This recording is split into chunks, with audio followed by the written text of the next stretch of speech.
across the UK, on DAB+, on YouTube, on the app, on your mobile, the home of common sense. This is Talk.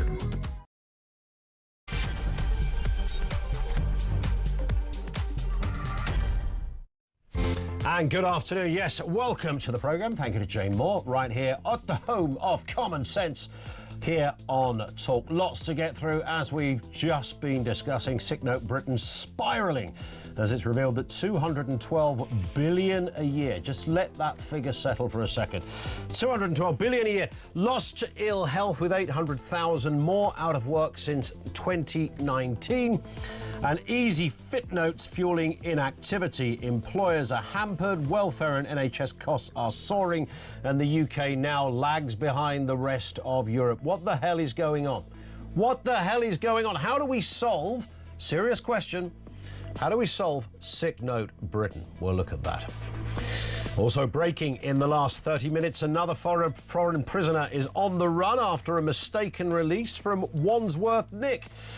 This happened just 5 days. This happened on the 29th of October, just 5 days after the Epping sex offender walked free, and 2 days after David Lammy said, "We've got enhanced checks in place." Yeah, right. The 24-year-old Algerian man was only found to be missing yesterday.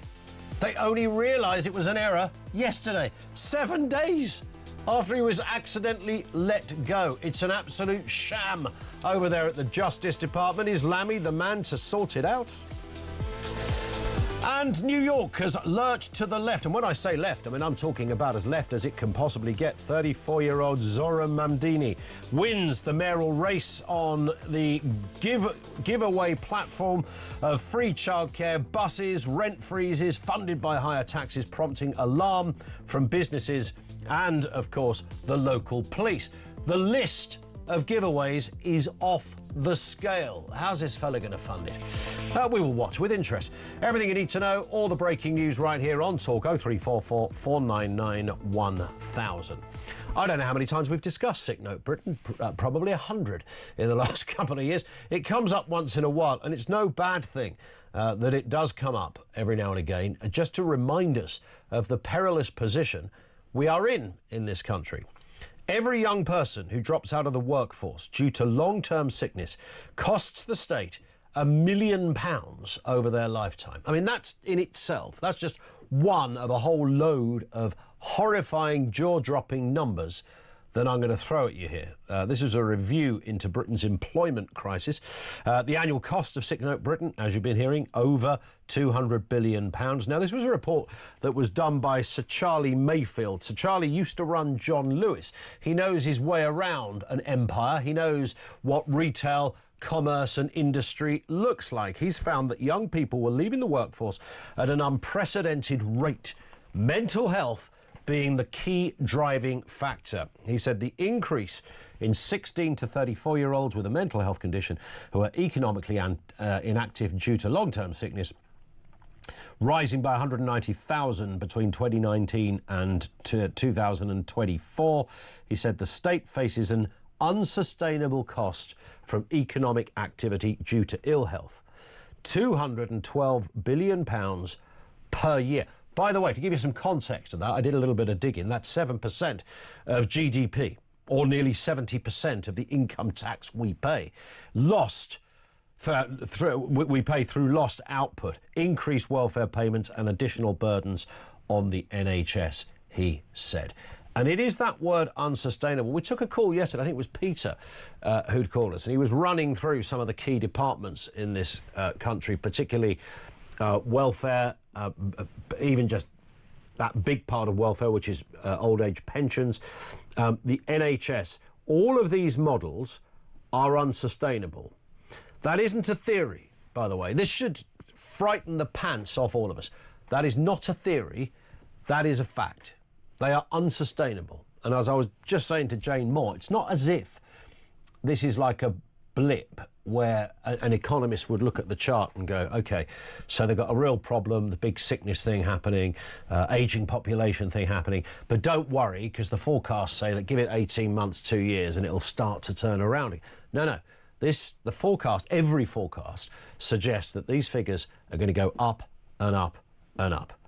And the fact that Sir Charlie, who put this together, used that same phrase, the state faces an unsustainable cost from economic activity due to ill health. So either we are just getting iller and folk are like dying and dropping like flies, or getting, you know, whatever issue it is, on an alarmingly regular rate, or we have redefined what being ill is. And I think most of us, and I'll say what I said to Jane earlier, I don't know anybody who doesn't want to help someone who has a disability, whether it's a severe mental health disability, whether it's a physical disability, in any shape or form. In fact, I reckon every person I know would say that's exactly what I want responsible taxation to do. I want it to go to those people that are clearly in need. I want those people to achieve assistance in whatever way that happens to be, dependent on their particular disability or illness. That's the right way to run a welfare system. What is happening here is the smart money is going, actually, maybe, just maybe, there are some people that are on this list that shouldn't be on this list, because it's only one of the two, right? We've got a load of 16 to 34-year-olds getting really badly ill, chronically ill, looking at the time off these people are expected to have. So it's either that, or we have a huge percentage of people who are not really ill, right? That's clearly the only choice you have on this. 0344 499 1000. Which way do you swing on that, and how do we solve Sick Note Britain? I genuinely believe, I think it was on Question Time or something last week, somebody was talking about their anxiety, and talking about anxiety being a mental health condition. Now, I suppose, maybe clinically speaking, it would come under that umbrella to a degree. But somebody who is bipolar, as distinct from somebody who gets a bit of anxiety, the thought of going to work is too much. I mean, they're not the same thing, right? Not in any way, any shape or form the same thing. They don't carry with it any of the same considerable elements and debilitating issues that come with those that have a real mental health condition. So has mental health sort of, it's kind of like the new bad back, as many people are saying it. You are forced to, at the very least, wonder if that must be the case. I think the problem is, I think there are young people who genuinely believe, it's not like they're going, oh no, I'm going to try this on, I won't have to go to work. They've got some anxiety. They absolutely believe that having some anxiety is a substantial mental health condition, and therefore you can't go to work. Oh, I'm not keen on my boss. Yeah, that's not a mental health condition. The workplace is a bit dull. Well, get another job then. I mean, that's not the answer to all of this. You can't say that that's what you're suffering from something. 0344 499 1000. How do we solve Sick Note Britain? Joining us is Chloe Dobbs, a political commentator, regular of this parish. How are you, Chloe? I'm good, thank you. And you? Yeah, very good. Let's have a listen then, because, I mean, those figures, as I've just been talking about, are beyond eye-watering. I mean, 212 billion quid a year, this is. You know, it's not likely to go into reverse anytime soon. In fact, every bit of surveying on this says it's going to increase. A lot of inactivity, up 800,000 since 2019, set to rise by another 600,000 by 2030. Let's have a listen to Kemi Badenoch, leader of the opposition. Here's what she had to say about benefits recently and the Tories' plan to help crack down on this huge bill. We have done the hard work, and we have a plan to cut welfare spending. First, British benefits for British citizens. It is common sense that you should not draw out of a system that you haven't paid into.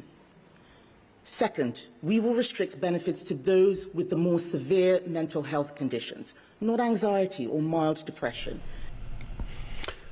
And there's the point, Chloe, isn't it? Anxiety or mild depression, because, and I don't want to be cruel to anyone, and I think when we mention the bad back comparison, there is that sense that, you know, anxiety is not quite the same thing. It can be awful, by the way. You know, you can have awful anxiety. I mean, lots of people do. Is it enough to stop you working?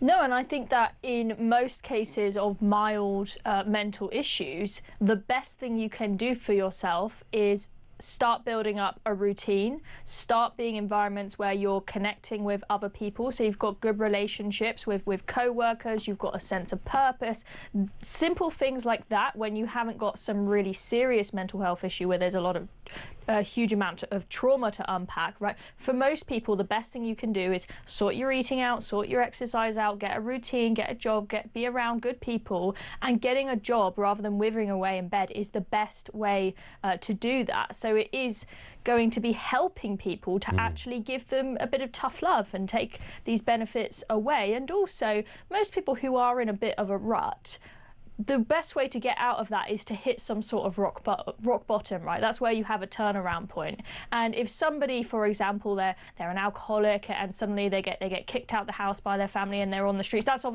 their turnaround point, right?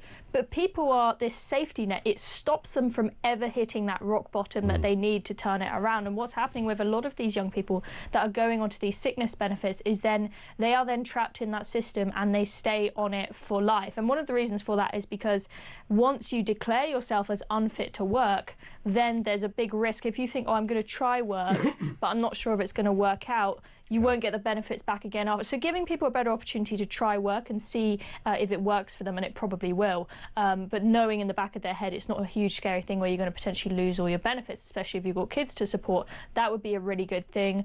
Also, I think there needs to be radical reform in the NHS as to how we deal with people who have mental health conditions. It is practically impossible to get any sort of therapy from the NHS. Therapy typically costs like £70–80 an hour. Most people can't afford to do that every week. If you go to the NHS, all they'll do is give you some sort of drug, some sort of pill to get rid of you. And also, I know quite a lot of people who they have some sort of mental health issue. They've been to the NHS and the NHS have said, there's nothing you can do about it. You're not curable. All you can do is take this drug and just deal with the issue for the rest of your life. Here you are, get yourself signed off to work and then wither away for the rest of your life. And so they don't then feel the desire to actually try and go to therapy even if they could afford it, because the NHS has told them you're not curable, you're like this for life. So there are a lot of problems, but I hope that we can get out of it, because just financially it's completely unsustainable. But I do wonder, and particularly with, and again, I know it's that, if you're a bit older, you look at,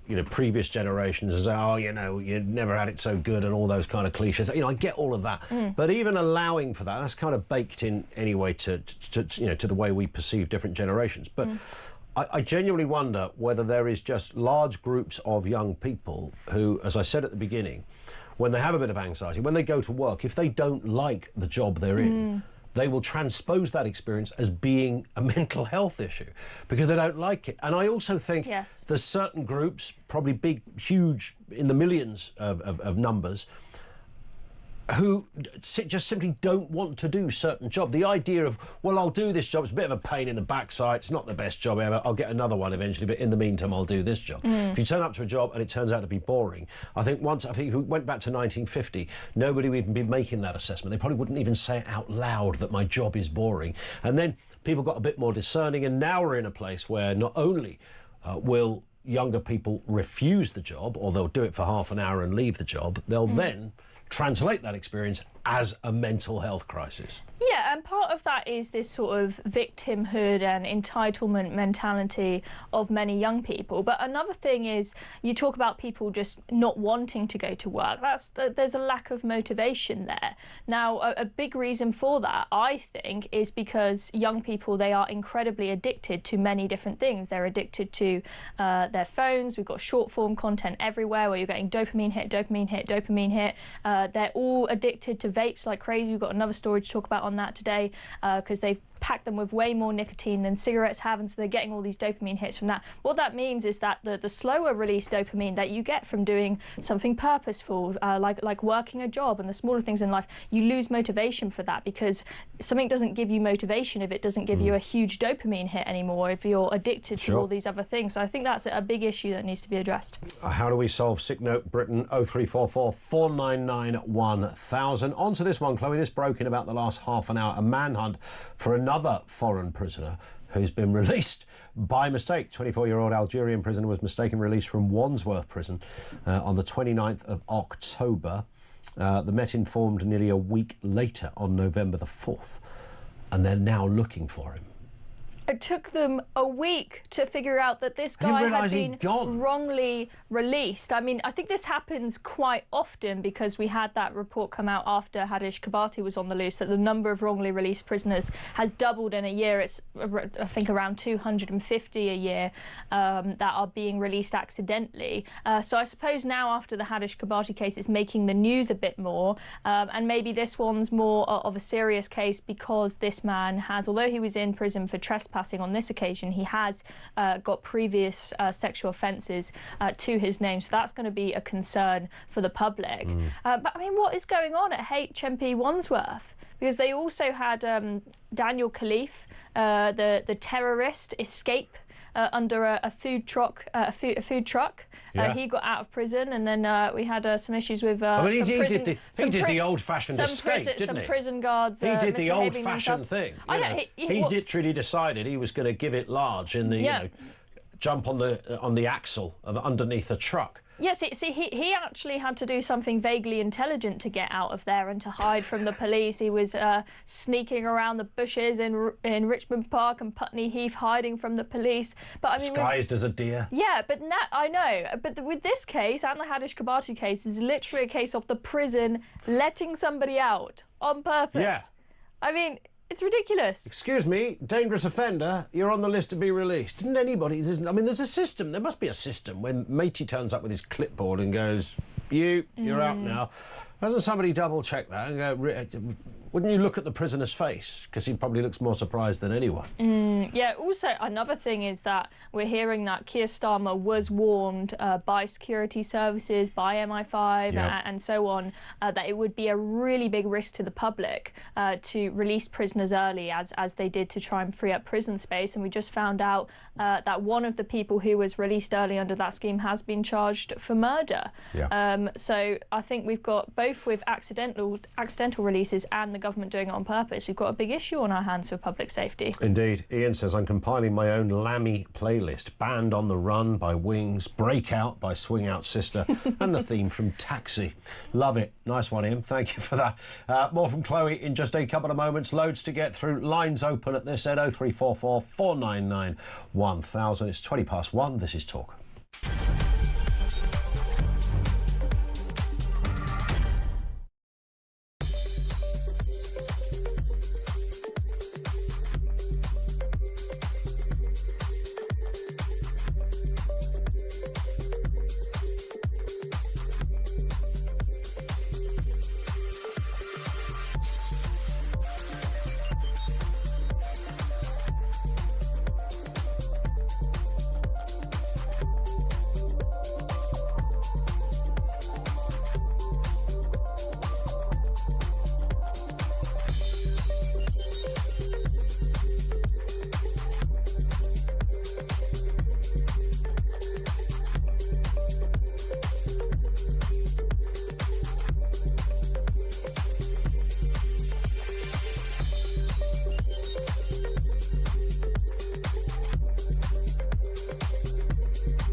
Big news coming this December. Our talkTV app is moving to the Talk app.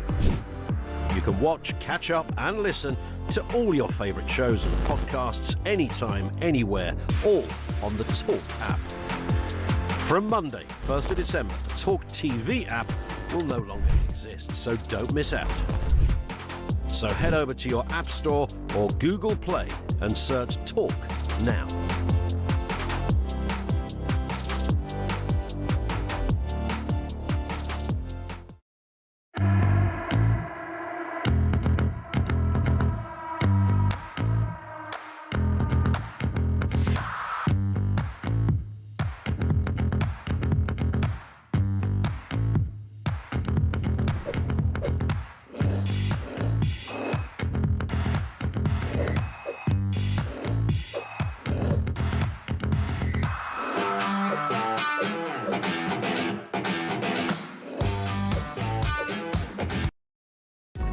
Across the UK, on DAB+, on YouTube, on the app, on your mobile, the home of common sense.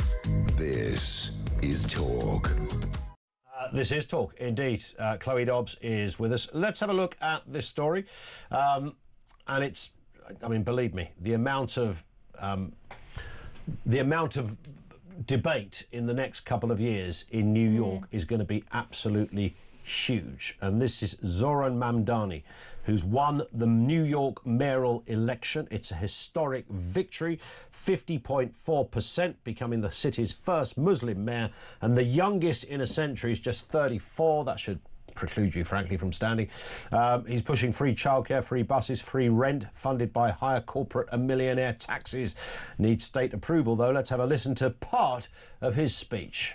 So, Donald Trump, since I know you're watching, I have 4 words for you.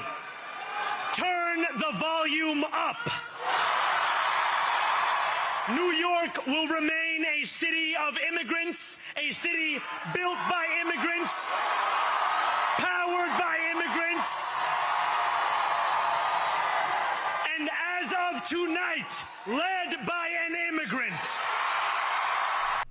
Yeah, I mean, every American is an immigrant, by the way. It's a nation of immigrants. There's no big revelation there from Socialist Boy. It's like it's a new country. Yeah. Everyone's come from somewhere. You ain't got no exclusive on this, mate. This is clearly demonstrably a nut job. I mean, there's no doubt about it. I was looking at one piece that just kind of put it rather nicely in the Telegraph today, and they reported it like this: if all goes to plan, and it's a supersized if, I like that, a New Yorker would be able to drop their kid off at free nursery because he's pledged universal childcare up to the age of 5, take a free bus to work, fares to be scrapped across the service, stop off for groceries at a shop which sells the essentials at wholesale prices, subsidised premises to be built across the city, and return home to an apartment where the rent has not gone up for years because a freeze has been ordered on 1 million residential properties. From the couch, they can then order a takeaway without guilt over labour exploitation because Mr. Mamdani has promised to force delivery apps to treat their staff as employees and granting them rights and holiday pay and sick pay. He describes them as deliveristas. What a bozo. Meanwhile, they will have access to a network of hubs across the city to ease them on their travels. They will also be protected from ICE raids, according to the mayor. I mean, this bloke is not... if you think of Jeremy Corbyn, this fella's about 28 postcodes to the left of Jeremy Corbyn. Yeah, well, I was just going to say, it sounds to me like he's had a bit of inspiration from the UK Labour Party, promise everything before the election to get the votes and then deliver nothing, which is what I expect will happen. I mean, wouldn't it be wonderful, Ian, if money grew on trees? Isn't that the first thing that our parents teach us when we're kids? Money doesn't grow on trees, you can't have everything. But clearly this guy hasn't grown up and hasn't been told that. Also, this guy, when asked if Hamas should lay down their weapons on Fox News, he refused to answer that question. So he's being accused of being a Hamas sympathiser, obsessed with Gaza. I'm sick of it in politics. Yes, you can have an opinion, you can be pro-Palestine, but I hate when we've got politicians who are meant to be taking care of their local area. They're more obsessed with what's going on with the Middle East than delivering for the people around them. I'm sick of that. Also, he, in his his celebration speech, one of the first things he did was tick box by championing immigrants, as we heard, championing trans people, and championing black women. He had to tick all of those boxes off first before continuing with his speech. And I'm sure there's going to be a lot of big rifts between him and Donald Trump, so it's going to be huge. Interesting. You're going to see a lot of Truth Social posts going up from Trump. There'll be lots of that. He's described himself as a browner version of a Scandinavian politician. What's the obsession with skin colour? I'm sick of it. I don't don't care what the colour of his skin is. What's the obsession with Scandinavia, for God's sake? I mean, I know what he's saying. They have a higher tax system, and therefore it's seen a better quality of life. Look, he's the mayor. It's a different sort of role. It's a more responsible role. It's a bigger role than a mayor in this country. But he is just the mayor. He's not the president. And, you know, he can't just unilaterally make all these kind of decisions about let's raising hope he taxes. hasn't got too much power. And again, it's complete socialist delusion. Clearly, again, had some inspiration from Rachel Reeves, thinking, oh, I'll just say that I'm going to tax the rich and all the money will come my way. He should take a look at what's happening now and the panic that the Treasury are happening here now. They've realised that if you tax the rich, they all run away and go somewhere else. Who'd have thought? Here's another story just to finish on. Vaping is more popular than cigarettes for the first time, with 10% of British teens using them last year. Vaping is off the scale. This thing didn't even exist half an hour ago. And then the amount of shops, they're all over the place. You can't walk anywhere without the smell of Hubba Bubba, not coming from a chewy packet of gum, but coming out of somebody's vape pipe. And some of those vapes, boy, look more like bloody canoes. Have you seen the size of some of those things? Good Lord. I mean, it's an epidemic. It's everywhere. Everywhere I go, I see people. You don't vape, do you? Of course I don't. I see people puffing on their vapes. You do very constantly. healthy stuff. But I understand. You know, I feel sorry for some of these people that are madly addicted to their vapes, because they've been told, oh, there are no side effects. It's perfectly healthy. But the thing is first of all, I don't think we've looked at this enough. I don't think it's existed for long enough for us to really know what the side effects of this are. But as I was talking about earlier, what this means is that you're completely frying your brain, and you're going to lose the pleasure you get from anything else, from work, from friends and family, from exercise, everything else in your life. You're going to lose pleasure from that if you are giving yourself dopamine hit, dopamine hit, dopamine hit over and over again from this vape pen. And what they do is they pack it, because it tastes like Hubba Bubba, as you say, and it doesn't taste like cigarettes. People don't realise how much nicotine is in it. And there's a lot more nicotine. They put way more in it than cigarettes. So hence why people are so madly addicted to these vapes as soon as they have a go on them. And a lot of kids, because it's all exciting, these nice flavours, they get on it very young, and then they're going to be stuck for life. Can I just give a message? This is a blunt message to teens out there. Put down your vapes and buy yourself a packet of Marlboro Reds. Ofcom fans, I didn't say that, all right? Don't take me too seriously. Chloe, thank you very much. Chloe Dobbs with us on the programme. Over to you. Sick Note Britain. How do we solve that one? 0344 499 1000.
across the UK, on DAB+, on YouTube, on the app, on your mobile, the home of common sense. This is Talk. This comes from Andy. We're talking about Sick Note Britain. I mean, it comes up, goodness me, how many more times can this subject come up? How do we solve it? Andy says, I don't work due to mild physical and several mental health conditions due to years of abuse as a child. I also have autism, which comes with its own struggles. Lately, many people have jumped on the autism and ADHD bandwagon to claim sickness benefits and PIP. One thing I have found interesting is the number of people who are self-diagnosing from tests they find on the internet. Yeah, I'm aware of that being a thing as well. If a person has been officially diagnosed with autism, they are given by law a certificate. Most people I know who claim to have autism don't and never have been given a certificate. It's about time the DWP checked all these so-called neurodivergent claimants, says Andy in Bridge End. You make a brilliant point, and somebody like Andy is exactly the kind of group of people where there should be assistance. I mean, that's just, I have to keep saying that, because otherwise somebody will say, it was Lee yesterday telling me online, no, you know, you're giving the impression.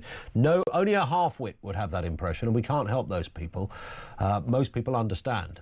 Somebody who's got a disability and needs assistance, that's where our tax pounds should go. They just shouldn't go to people who haven't got any of that. Sick Note Britain, draining £212 billion a year from the UK economy. Now, of course, many of those will be genuine issues, as we've just been discussing, but ill health is apparently keeping millions out of work.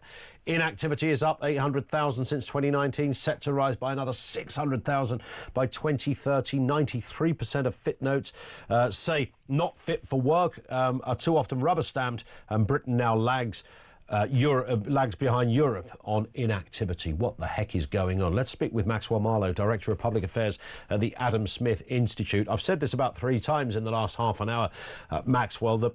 This isn't one of those stories that you look at. We get bad news every now and again, whether it's economic news, political news of some sort, but you think, well, don't worry, hold tight, because give it a year or so and it will reverse and everything will go back to normal. This isn't one of those kind of stories. Every projection around this says it's going to get worse, significantly worse. This is unsustainable. Good afternoon. Yeah, good afternoon, Ian. Yeah, absolutely. I mean, so this is the thing. I mean, there's a systems thinker called Stafford Beers who says the purpose of the system is what it does. And we can see from what's happening at the moment with this ginormous rise in the number of people who are claiming sick notes, without any further consultation. Our benefit system is literally set up to help people get out of the workplace and get onto the sofa where taxpayers can then, subsidise their lifestyles. And of course, you're right. We have people who are unable to work. There are mental health problems since the lockdowns that happened so long ago have stayed with us ever since.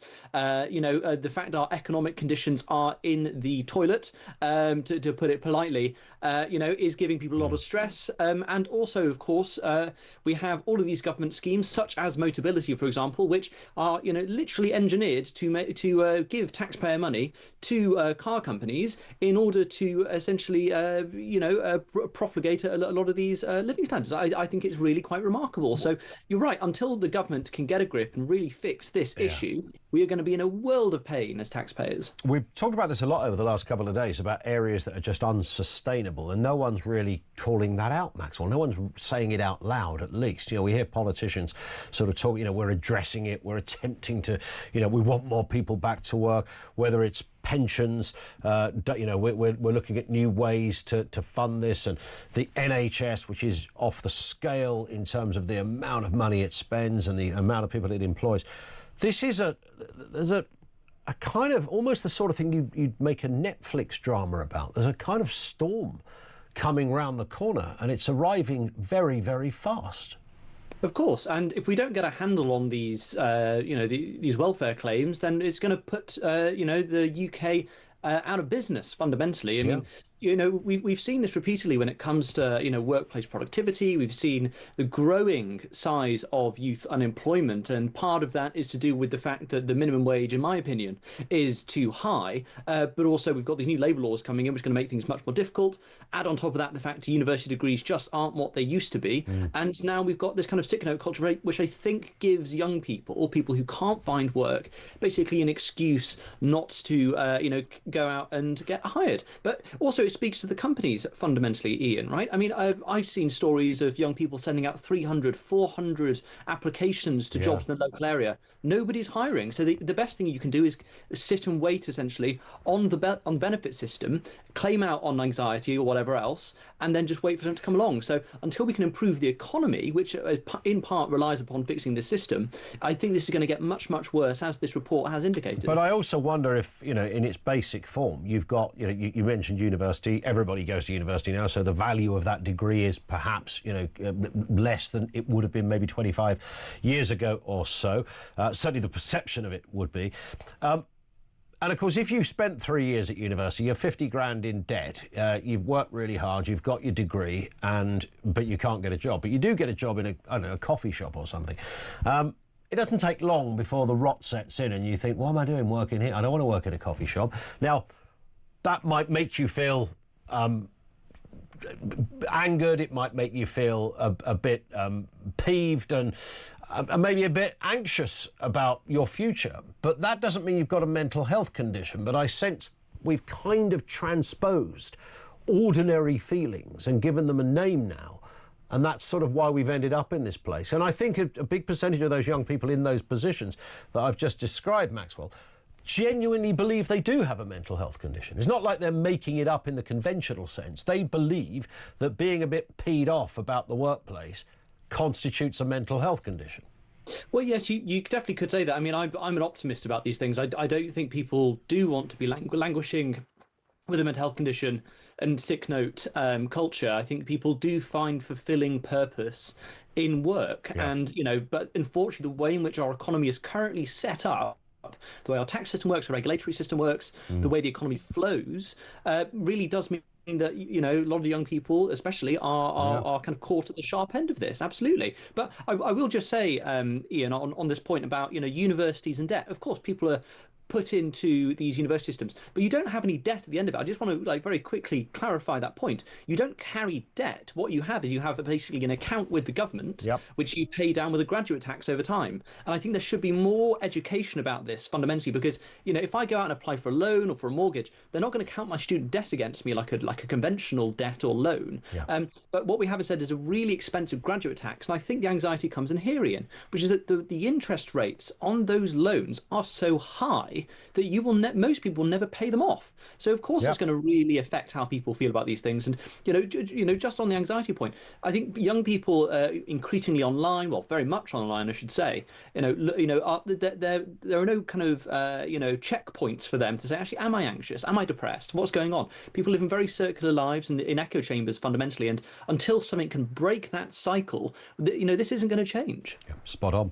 Maxwell, thank you as ever. Maxwell Marlowe is Director of Public Affairs at the Adam Smith Institute.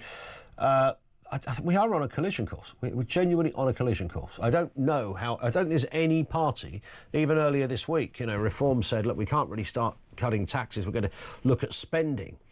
But even if you took a quarter of the amount that's spent in some of these departments, that still wouldn't touch the sides if you slashed it by a quarter. And then what do you do with people if you say, well, you're not going to have any money? Okay, you're not going to have any money, you've got to go to work.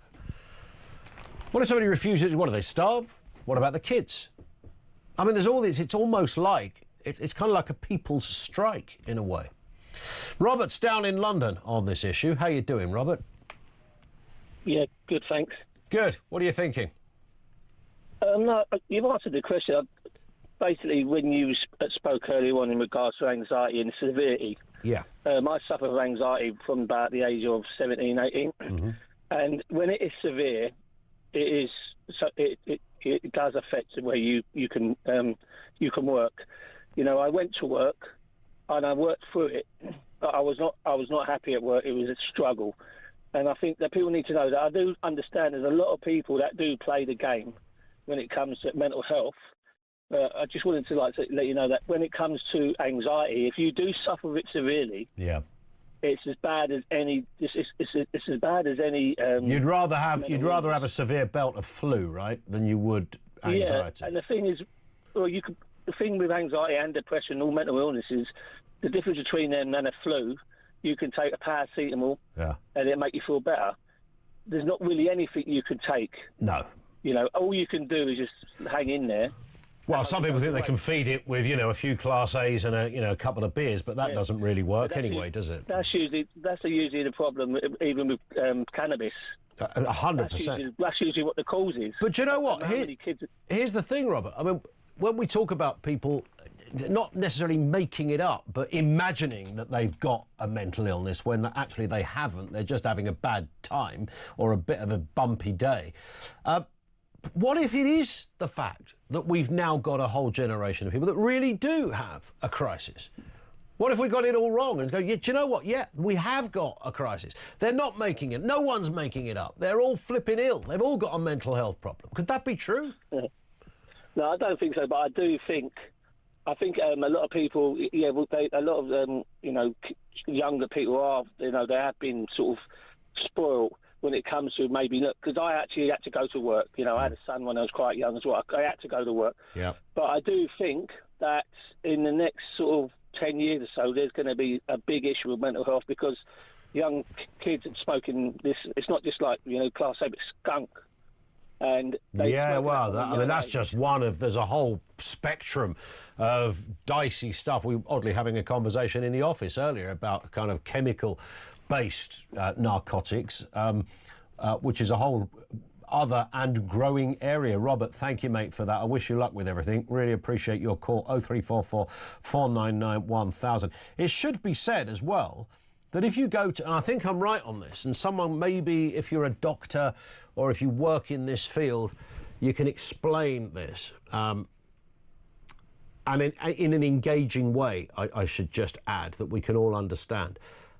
If I went to the doctor tomorrow and said, I am feeling a bit anxious and it's happening on a daily basis and I have no sense of wanting to go to work. I can't even, so it's not depression.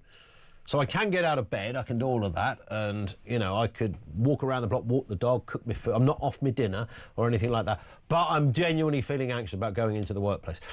I don't think I'm going to get put on a benefit. Well, firstly, probably not at all. But if I was put on a benefit, I don't think it would be one that would be top tier. I'm not going to get the pip and a car and all that business.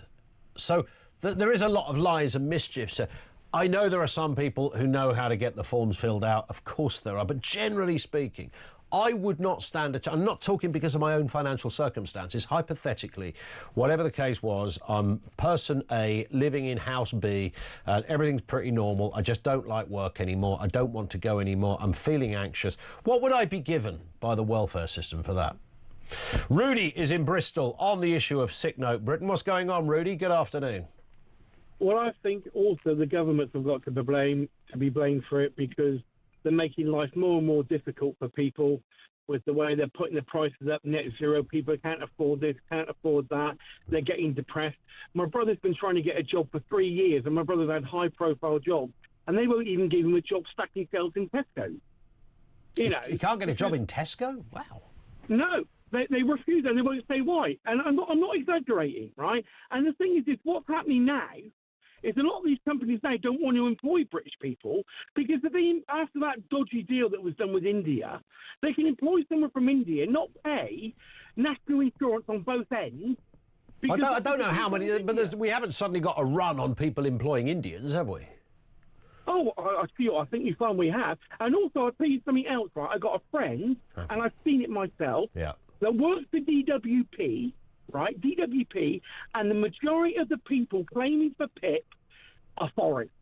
And I'm not exaggerating. I know you won't believe it, but I'm telling you. Well, no, we could probably.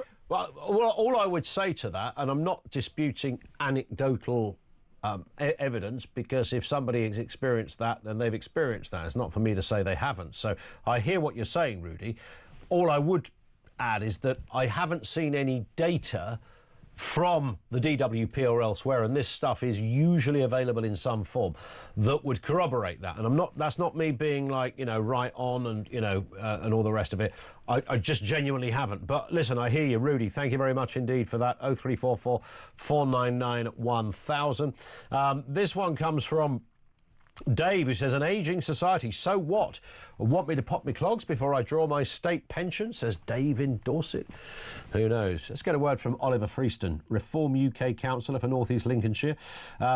For the county council, that is. Oliver, good afternoon to you.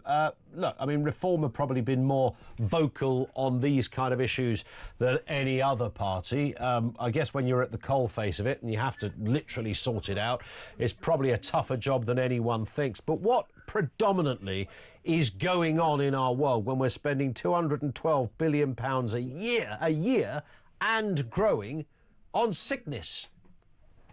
I mean, it's unbelievable. It's nearly 20% of the annual expenditure of the government.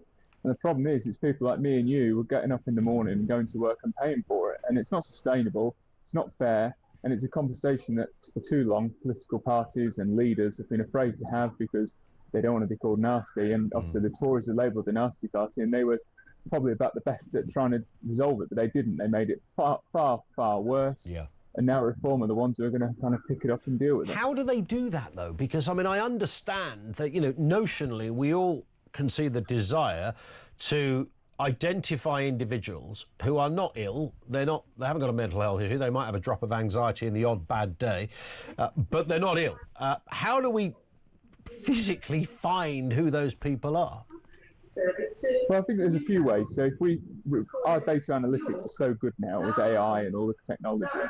If we're looking at families where 3-4 generations of families haven't worked, and I know them where I live, you've got to be looking at that and saying, well, if there's 4 generations of families that have never done a day's work in their life and they all suffer with anxiety and depression, then that's probably something to look at. Face-to-face interviews, you know, since COVID, that was stopped and done online. There is no way on this earth that you can adequately assess somebody and then sign them off on long-term benefits, which often a lot of people then never return to the workplace. It's not right. I mean, listen, it's not as simple as all people are skiving and taking the mick, but there are a good proportion that are. But there are also those who are a little bit weaker and will try and go off, but actually just signing them off isn't the right way. We need to support them to stay in work. You've previously said, I remember back at the beginning of the year, you talked about mental health being the 21st version of the bad back. I've said that phrase myself. You're a councillor, of course. I know you got into a little bit of hot water over that with some people who thought that those words were over the top or misplaced or something. Do you still stand by that? Oh, 100%. Listen, people can shout me down all they like, but the facts are speaking for themselves, and I'm now starting to be exonerated because we can't financially afford to continue as we are. So people call me what they like, speaking. Indeed, and on that point, Oliver, dramatic point of view, because your screen froze at that point. I know you've just jumped off a train and you were trying to find a handy cubbyhole just off platform 26 or whatever it was to talk to us, but you froze at that point. He made those comments at the beginning of the year. We've said that very phrase, that mental health is the 21st century version of the bad bat, and you have to keep putting the caveat in that doesn't apply to people who've obviously got a mental health condition and suffer in that kind of way. There is a sense, and if it's unfounded or misplaced or even invented, then I'm there to be educated like anyone else, that when the numbers are this big, you are kind of forced into that position of, at very least, wondering. My thing is that we live in a world where there's a cost of living issue. Young people can never imagine buying a house, or let alone even renting a house, for God's sake. So you've got that, leaving school, leaving college, leaving university, whatever it happens to be. The spectrum of possibility doesn't look as attractive and doable as it might have done a while back. That's put a lot of people into a bit of a spiral where they feel like, you know, what is the point? I'm going to go to work in what, Costa or Tesco or something, lovely companies to work for, but it's not going to substantially change my life. I've got a degree under my wing as well. What am I doing? So, yeah, I feel a bit rotten about this. Therefore, I must have a mental health issue. That, I think, is the sweet point of what we're talking about. If that is the case. Either that or shed loads of people have got a flipping mental health issue. 0344 499 1000. Back with more from you coming next on Talk.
Big news coming this December. Our talkTV app is moving to the Talk app.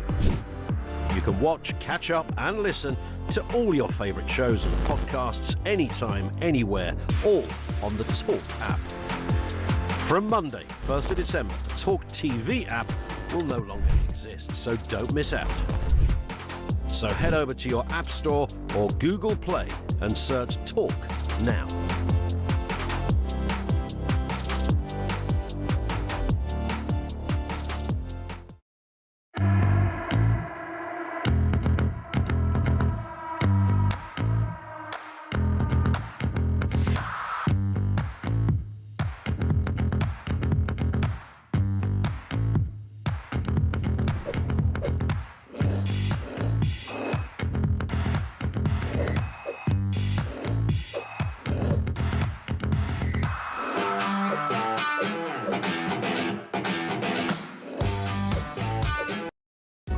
Across the UK, on DAB+, on YouTube, on the app, on your mobile, the home of common sense. This is Talk. This is Talk. It's 5 to 2. Let's go back to your calls. Richard's in Cheshire. On this big sick note issue, what's going on, Richard? Good afternoon to you. Hi, Ian. Well, I think it's a couple of things. Firstly, there is going to be a mental health crisis. So many people are still working from home, not having interaction. Yeah. And another issue regarding interaction is all these people, things online, aren't getting out and bumping into people to chat to them in the high street or whatever, and it must be having an effect. And the second point is your earlier caller talked about his brother couldn't get a job. There's lots and lots of businesses. Every call centre you ring up seems to be overseas. Now, I haven't got a big issue with that, but there should be some sort of tax levied on these companies, like a national insurance, to cover this impending, disaster of mental health. Yeah, and as we keep saying, what we have at the moment is a terrifying set of statistics that are looking as if they're going to get a whole lot worse, and not just a little bit worse, but industrial scale changes in our social and working landscape of this country. Richard, thank you very much indeed for that. I want to get a quick word from Jason in Wiltshire, who's also with us. Jason, afternoon to you, mate. Afternoon, Ian, and thank you for taking the call as well this Pleasure. afternoon. What are you thinking? Yes, there is we have a percentage of people in this country that are unable to work, but my theory is, let's go back to the Great British Scamdemic sort of 5 years ago. Can you remember the government? We will pay you to stay at home. Yeah. Furlough. Well, we've had all these people. It's been on furlough for great point. 12, 18 months. People got used to it, right? Got used to it. They like the idea of it. Yeah. Oh, we'll have some of this. Beautiful. I'll sit at home in my garden and bit of sunbathing, bit of shopping, and I'm going to get paid. Well, the Times then had to go back. They had to start going back to work, and didn't like that. Got to work for a living.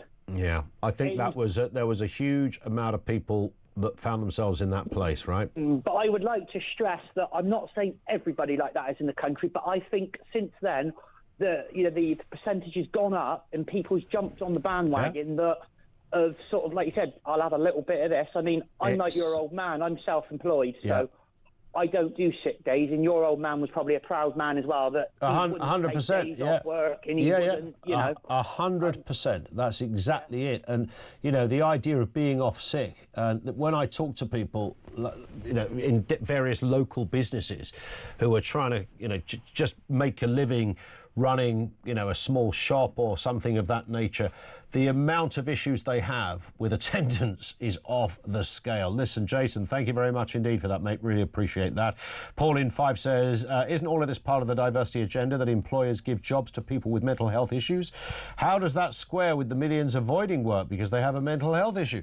GPs are signing them off work as not fit to work because of mental illnesses, yet the diversity police force employers to employ deploy them. Bonkers Britain. Oh, it's certainly bonkers Britain, no doubt about that. We've got more coming from you in a few moments. 0344 499 1000. On that question, how do we solve sick note Britain? I'm going to talk to Jonathan Gullis about Labour tinkering with the educational vandalism, it's being called. What's that all about? Find out more after the news at 2 o'clock right here on Talk, and it's next.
Across the UK, on DAB+, on YouTube, on the app, on your mobile, the home of common sense.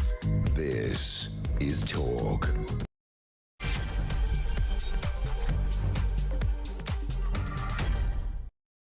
It is the Afternoon Empire, and of course it's the home of common sense. Welcome back. Loads to get through. Sick note Britain never far off the agenda, and it's back on there after new revelations.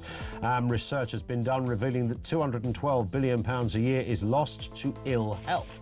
I mean, even if you extrapolate from that, well, most of it is people who've got cancer or people who've got a neurological issue or some other form of disability.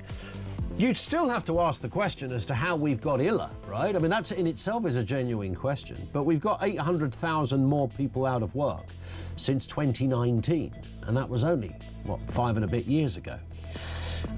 Sick notes fueling inactivity, employers hampered, welfare and NHS costs are soaring, and the UK now lags behind all other major European economies. What is going on? Also this afternoon, as you've been hearing, another foreign prisoner is on the run. Oh, man alive. After a mistaken release from Wandsworth Prison. This happened on the 29th of October. They didn't notice he'd gone for 7 days. The 24-year-old Algerian is being hunted for as we speak. We'll have more on that as we get it. And New York has lurched about 7,000 kilometres to the left after they've just voted in 34-year-old Zoran Mamdani, who's won the mayoral election race. He's advocating things like free childcare, free buses, free rent freezes, free... well, you name it, anything you like, food in some cases, free all sorts. Everything's going to be free in his amazing world over there in NYC. This, of course, has prompted some concern among the police and businesses, as you might imagine. Everything you need to know, all the breaking news right here on Talk 0344 499 1000. Lots of comment coming through on that issue of anxiety versus mental health. I know anxiety comes under the umbrella, and even with anxiety there's a kind of whole spectrum of somebody who's feels a bit anxious and somebody who has crippling anxiety. We all need to acknowledge that. I think it's a given. Susan says, here's your answer to the question. Last week I met a young woman graduate in her late 20s at a social occasion. She was chatty and circulating. She explained to me that she tried work, but it made her unhappy and anxious, so she stopped. She then explained that universal credit is simply not enough to live on, as she has a dog and 3 cats, so she's applied for PIP, which she was awarded both lots and swapped one for a mobility car, which is really useful as her boyfriend uses it for work. She is a lodger at her boyfriend's house, and the housing benefit helps with the mortgage. She was very upfront and saw all of this as completely normal. I mean, that's eye-opening, Susan. Thank you. And what Susan's described there is exactly what I've been kind of wondering. Look, I know these are anecdotes. No one's suggesting that that is the common story. But I think we all have a sense that among one section of those people that are trousering 212 billion a year, that the example that Susan's just given there is not an isolated one. I think we just instinctively sense that that is probably the case. And Susan said the same thing there. She was up front. She saw this as completely normal. There's nothing weird about going, I got a job, I didn't like it. So therefore, by dint of not liking it, I have some kind of anxiety issue, like an anxiety about work in general or just that one job. So we've changed the value, if you like, of the word anxiety. It's a completely misused word in this respect. Bone idle would be another way to describe somebody in that kind of example. Susan, thank you. That's great text, by the way. Thank you. And also, this story from the upside-down world that is the United Kingdom in 2025. Labour have been accused of educational vandalism as it moves to dumb down curriculums by scrapping flagship Tory drives towards tough GCSEs in favour of more Mickey Mouse subjects. And we're talking about the English Baccalaureate here. That's the group of subjects that includes English, Maths, Sciences. Cut GCSEs by 10%, let pupils drop languages and humanities for creative subjects. Primary schools could also ditch grammar for a decolonised, climate-heavy curriculum and citizenship. Wow. Let's get a bit of common sense on this. There's only one man for the job. Jonathan Gullis, former Deputy Chair of the Conservative Party, former Tory MP, and often of this parish, Jonathan. Good afternoon to you. I mean, there's nothing, to be honest, there's nothing that surprises me about this. This is exactly what I would imagine would have happened under Labour. Well, precisely, Ian. I think there are some good things. For example, financial education, kids understanding about bank accounts and mortgages are things that I think are practical and are needed, as well as obviously the move to this V level, which is to make sure that A levels and T levels have a competitor like equivalent to the B techs, and so they're treated more seriously as they deservingly should be. However, the undermining of the EBAC is just utterly bizarre. Yes, the EBAC isn't accessible for all children. And yes, some schools are already inadvertently selecting students on who can do the EBAC in full and who can't. But what you don't do is dumb down the curriculum. What you do is come up with a technical qualification route that is equivalent to the same rigor and knowledge richness as the EBAC, as you see in the Netherlands, and as actually the Labour Mayor of Greater Manchester, Andy Burnham, has been doing with his Manchester Baccalaureate, the MBAC, as it's known. So it's just deeply saddening and depressing to see this, as well as cutting GCSE exam time without telling anyone. Well, what do you do with that cutting exam papers? You have to cut out content. What content are you going to cut out? And then allowing teachers who in some cases have been calling Reform UK far right to determine what counts as misinformation or disinformation is dangerous when sadly it's a profession riddled with hard left extremists. Yeah, and that's the problem, isn't it? Because, and it's interesting we're talking about this the day after New York City just elected a mayor who makes Jeremy Corbyn look like Nigel Farage. So, you know, that's... But there are... Those politicians live among us, of course. And it's interesting that it sort of gets... It always gets exposed, doesn't it, in the end? And as you say, the teaching profession are quite happy to go along with this. Michael Gove, you know, tried to make some serious inroads into getting back to, you know, some proper, solid meaning to exams. I know not everybody is academic and some people are more creative, and no one's suggesting that shouldn't be explored as well. But when you start kind of dropping stuff that is quite, you know, quite literally the backbone of an education, you have to wonder what is going on in the minds of these people. You bang on the money, Ian. That's my concern here, is the e-back, as I say, isn't accessible for all children. There are some children who find it difficult to access those traditional, in inverted commas, academic routes. But what you don't do is scrap something that has worked to drag up educational standards and outcomes for many young people and is in a good route for them. What you then do is actually create an alternative, as I say, a technical route that has the same rigor and value and parity of esteem as the e-back, but just with different options, which therefore have different long-term consequences about whether you'll go what further study or indeed work you might go into. They do this in Germany, they do it in the Netherlands extremely well. The problem we've got here, Ian, is we've now got a situation where a government is wanting to undertake a serious review of our curriculum, rip up decades of political consensus on both sides when it comes to academic rigor. At the same time, we're now finding out, literally in the past hour, this is the same government that can't stop accidentally releasing illegal migrant sex offenders onto our streets. Yeah, they love it. How do we trust them with the future of our children? We keep using phrases like bonkers Britain and Alice in Wonderland and topsy-turvy world, but it really does feel that that's the one we're in right now. We've been talking at the top of the show, Jonathan, about sick note Britain and these eye-watering numbers. And, you know, obviously we factor in people who can't work because they've got a disability, mental or physical.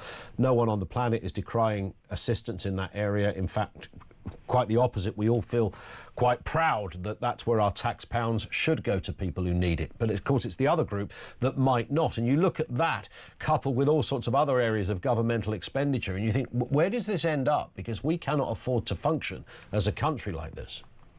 Well, exactly. I mean, Rachel Reeves should probably take part in this new financial education that's going to be brought into the curriculum, seeing as she's about to break a major manifesto commitment, which is so serious, realistically, let's be honest, it should be a resignation issue. And it'll be the first time the basic rate of income tax has been raised in 50 years. At the same time, dodging the tough decisions around cutting welfare. And it's not cutting welfare, as you say, for those most in need. We are a compassionate society, but the amount of people with mild, and I mean genuinely mild, ADHD, depression, anxiety. And I'm, by the way, someone who suffers from mild depression. So I say this as someone with lived experience, but I don't need a Motability BMW vehicle. I don't need thousands of pounds per year of taxpayers' cash.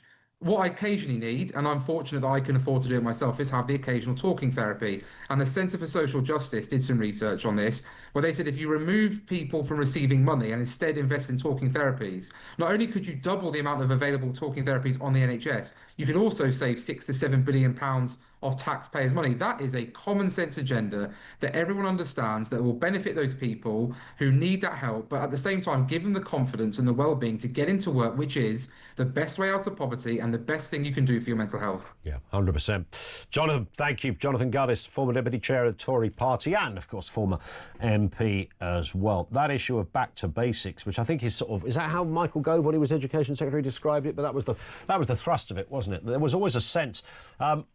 is this just an older person thing that happens to every generation? So when I was a kid, I was like mesmerised by how adults knew sort of random facts, like, you know, certain kings and like prime minister. I mean, there'll be a time when Finn, our producer, who's 24, will be talking about, I don't know, Liz Truss or something. And when he's talking about that, when he's 60... kids around him would be going, "Oh man, you're really old. You remember Liz Truss," and stuff like that. So there's a bit of that, but I do think there was a point. and I try to tell my kids this, and I think it mostly fails, but I'm giving it a good go. And that is little facts and figures. To be across as many of that stuff, your mind should be as full and as beautiful and as loaded as it can be, not overloaded.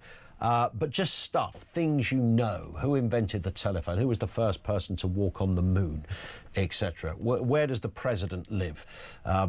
Which country was first invaded by, the Germans? All of that stuff, as much of it as you possibly can. Because I think that kind of general knowledge is quite solid stuff. When it comes to the kind of bigger areas of learning, that's what Michael Gove was trying to do, get it back. And adults always knew that stuff. That was my original point. Sorry, I lost the thread there. Like my nan knew stuff. The names of flowers. I mean, my mum always knew the names of flowers or trees. Oh, look, there's an old Scandinavian oak over there. It's like, how do you know that? Do you know that's a Scandinavian? Stuff like that. Just stuff. And I think your brain should be crammed with stuff, because that is quite useful. And it's not just useful because it's quite cool if you're in a pub quiz that you can pull out the right answer.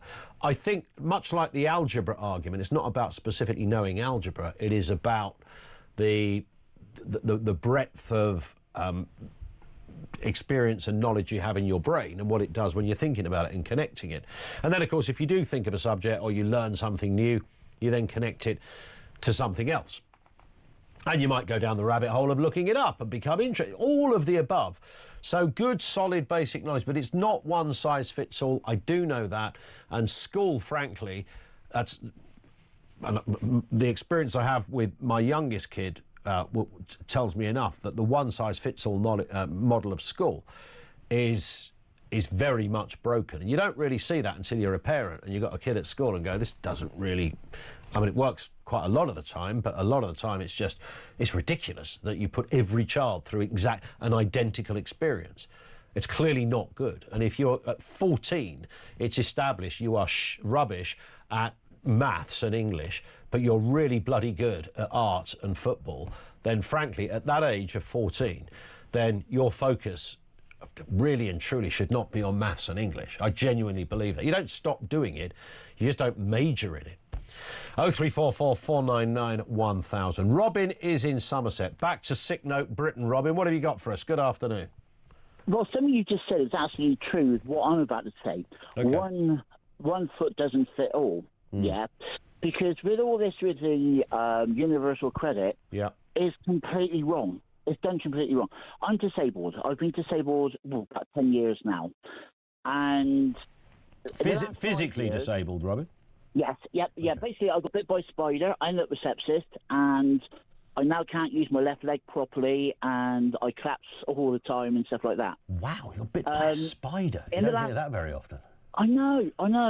Well, the thing is, another person I know in the same hospital at the same time in Yeovil, she actually had her leg removed because she got bit by a spider and had sepsis. So I'm quite lucky I've still got my leg. Do you know what? Just a weird separate point. I was having my hair cut the other day and a fella walked in who was obviously a regular customer, but I hadn't seen him in the same place before. And the guy who cuts my hair turned to me and said, "Oh, how's the arm?" And he went, "Oh, it's getting better, look." And he showed him, and there was a bit of a scar on his arm. And I chipped in. I said, "Oh, what happened?" He said, "I got bitten by a spider." He said, "And so did my wife." And they reckon it was in the car. There was something in the car. They'd either been shopping or something. And he said it was horrific. And obviously, in your case, it was debilitating, Robin. Well, I was in hospital. We could probably do a whole phone-in on spider incidents. I was in hospital for about 4 months, 4 or 5 months with it. Yeah, I was very. Do you know? I mean, do you know what spider it was? I've got no idea. I don't mean the one that was in the loft or the one under the kitchen. I mean, what type of spider?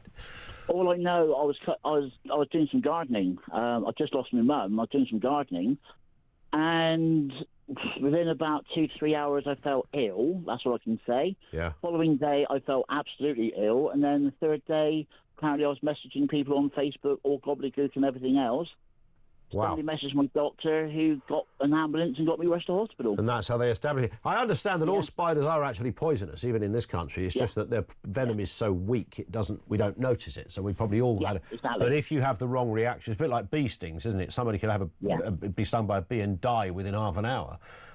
Exactly. So that you get those extreme reactions. And so you found yourself in a place where you've had to claim some kind of welfare. Yeah, well, it's been really weird. I've had to go on up until I was ill. I was working full time, running my own businesses and everything else. I used to be a professional wrestler and DJ and entertainer. Done loads of stuff, and then now I can't lift my speakers up. If I pick up anything heavier than a cup, I literally fall sideways because my left leg won't take me. Is there some kind of physio that can kind of address that, or I guess you're trying that? I've tried everything so far, and 5 years ago, I then ended up having holes on my leg arrived and fluid coming out, and they stopped me from driving and everything. So I've basically been housebound for the last 5 years. Oh, mate. But what I was trying to go on to, they've given me a disabled car, okay? Or should I say I paid for a disabled car? They're not free of charge. I have that taken out of my money, and I had to pay £4,000 to £5,000 to start off with. So you contribute to it, and then it replaces a benefit, as it were, right? Yeah. So it's not free of charge. All these people are saying, "Oh, you get this car free of charge and all this stuff." You don't. I still can't drive it. I can only go out in it when I got somebody who can drive it, because I'm still not allowed to drive. Sure. But they're hoping for me to be able to go back driving because it's automatic, and I don't need my left leg. Got it. That makes sense. Yeah. But I've got to have somebody to go with me because I haven't driven for so long. That's but fair. I've seen so many people who are physically okay that get a car. Now, why do they need a car? The reason I've got a disabled car is because I've got to have a walker with me. I've got a big frame to take with me. I'm a big guy as well. So I've got a heavy frame, and that needs to fit into the back of the car. So I've had to have a special car to be able to fit the frame in. And they said later on I might have to have the leg removed, maybe if it gets any worse. Oh, for God's sake. But it might get better. That's the hope, though, right? Thing. Yeah. I mean, you're right. You make a very good point on who should get a car and who shouldn't. Can I just ask, Robin, nothing to do with the seriousness of what you've been talking about. You mentioned you were a wrestler. What was your wrestling name? Robbie Hunter, the ultimate hitman Robbie Hunter, and also known as the Man in Black. The Man in Black. I love it. Yeah. I wore all black makeup. Do you know, somebody actually had a go at me on Facebook just a couple of weeks ago because I put up a photograph of me wrestling. And I didn't realise until he said it, but my face was very... what was the entertainers back in the 60s? They had the black faces with the white mouth. The black and white minstrels. Yeah, that's a little bit how my face makeup was. Right. And so today you'd be cancelled. Yeah, it wasn't until I put it up onto Facebook to this is what I used to be like. And, but... Well, you could have changed your name to the Cancellation or something. Yeah, exactly. Maybe you could have done it that way. Listen, Robin, I wish you loads of luck, and, I hope that leg does get better. Thank you, mate, for that. Robin in Somerset. Interesting call. Loads of calls on this. 0344 499 1000. 2:20. This is Talk.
one of the candidates, Donald Trump, to make out that he said something which he did not say.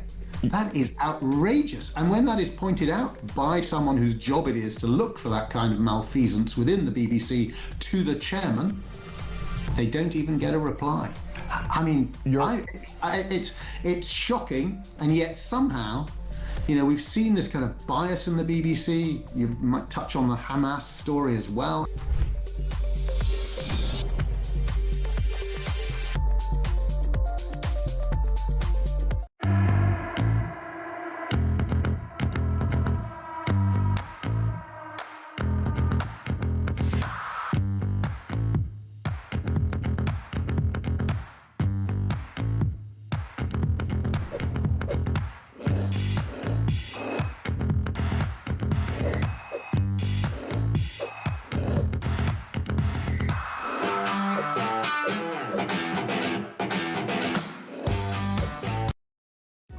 Across the UK, on DAB+, on YouTube, on the app, on your mobile, the home of common sense.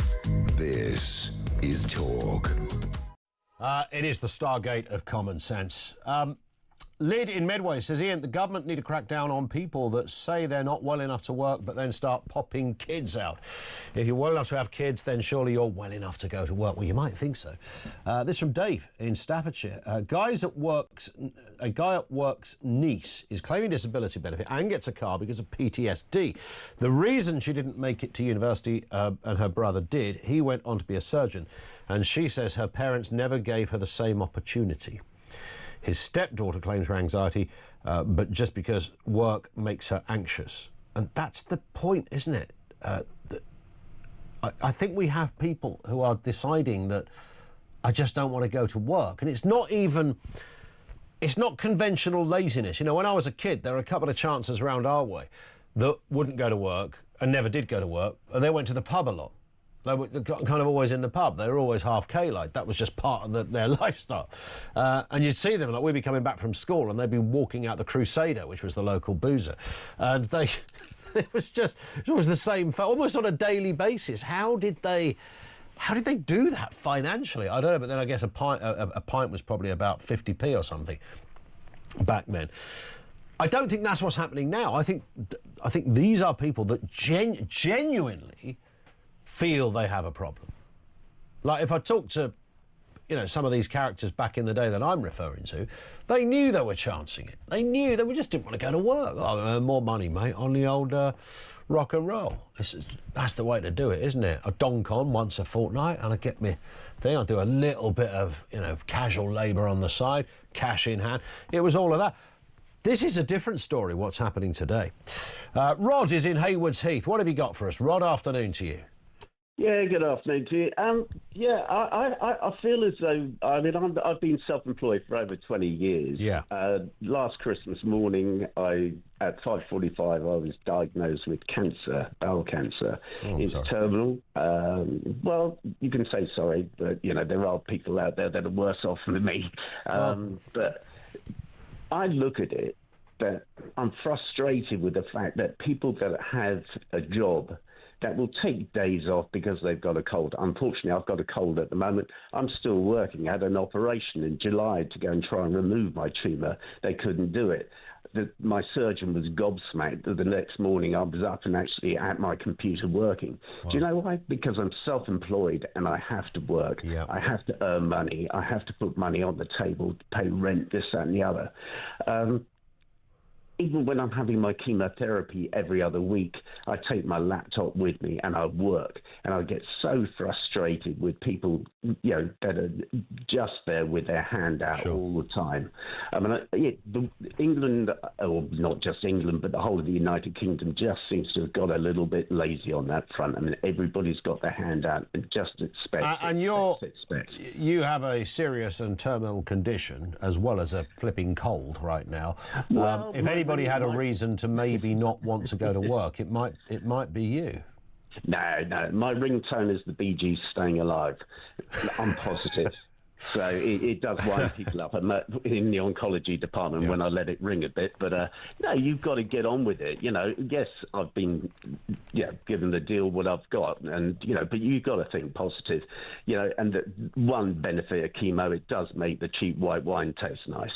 That's good to know. Bit of Blue Nun of an evening. Nothing wrong with that. But I can't sit there and not work, and you've got to work, and I always have. I think I can count on one hand the amount of days that I've taken off work. Unfortunately, you look around, and there are people that are ill. Yes, they deserve to be off work and this, that, and the other. But there are a lot of other people that are just taking the mickey, and I can look in people, as you say, in the pub, and darn well that they're doing a little bit of part work here, part work there, but they're also claiming, and they know how to play the system. And this is the problem. They've got to clamp down on all these rotten, whatever you want to call them, and get them to get back to work. And if 100%. They don't get back to work, don't give them any bloody money. There it is. Listen, Rod, I wish you loads of luck, and keep the treatment up. And I just hope you can carry on in the vein you are, because it sounds like you've got absolutely the right mindset to do it. Thank you, Rod in Haywards Heath. 0344 499 1000. I'm going to talk to Lenny in a second. Bear with me, Lenny, otherwise we'll only speak for 6 seconds. Just a quick one from Katie, who says, afternoon, Ian and all at Talk. Just a comment on Benefits Britain. Where have the surveyors gone who would monitor and catch people fraudulently claiming sickness benefit? I never hear any stories anymore of people who've been caught, named and shamed in the press. My next door neighbour claims for anxiety, yet has never seemed anxious. He seems more controlling of his wife, apparently. He gets anxious when she's outside talking to neighbours, and takes her out in his car on driving lessons because of his anxiety. I've got another neighbour claiming for a bad back, top whack awarded to her, and she's always out and about, no aids or walking sticks, etc. Genuine people get turned away because of all the fraudulent claims. I know of another lady who was awarded DLA, disability living allowance, for her child, but always having hair extensions, Botox and even breast implants. It winds me up, says Katie. Yeah, it certainly does me. Particularly the hair extensions and the Botox. It's a bit weird, that, isn't it? 0344 499 1000. Back with more from you coming next on Talk.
Across the UK, on DAB+, on YouTube, on the app, on your mobile. The home of common sense. This is Talk. It is Talk. 0344 499 1000. This one comes in from Jill in West Sussex. Yes, it is true. Benefits run in families. From when the kids are young, they're institutionalised into knowing that the government/council pay for everything without their parents having to do a day's work. And it's these families' full-time mission to obtain as many benefits as possible. There are so many loopholes.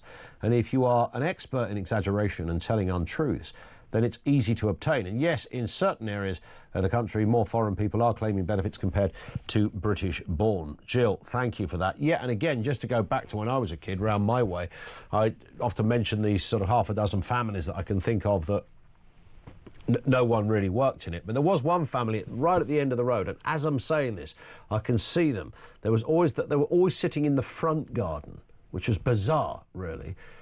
They sat in the front garden in like chairs in debt. You can only imagine this was like Shameless and then some. And there was the kind of matriarch. She'd sit there always with, you know, 40 Lambert and Butler in her apron, and they'd have a beer going, and the kids were going nuts. There was a full Cortina in the front garden and half a Labrador sticking out the letterbox. I mean, it was everything you could imagine. This was such a pack of wrong-uns. And they would always, if you walk past them, they'd go, "Does your mum want anything, love? Does your mum want anything?" And what they essentially meant was, just name what you want and we'll go and nick it and we'll just bring it round your house. So it was exactly that. And they always sat in the front garden. It was so weird. And my mum was a bit of a curtain twitcher, because you could see, we were sort of halfway down the road, but you could see them up there.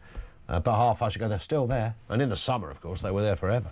0344 499 1000.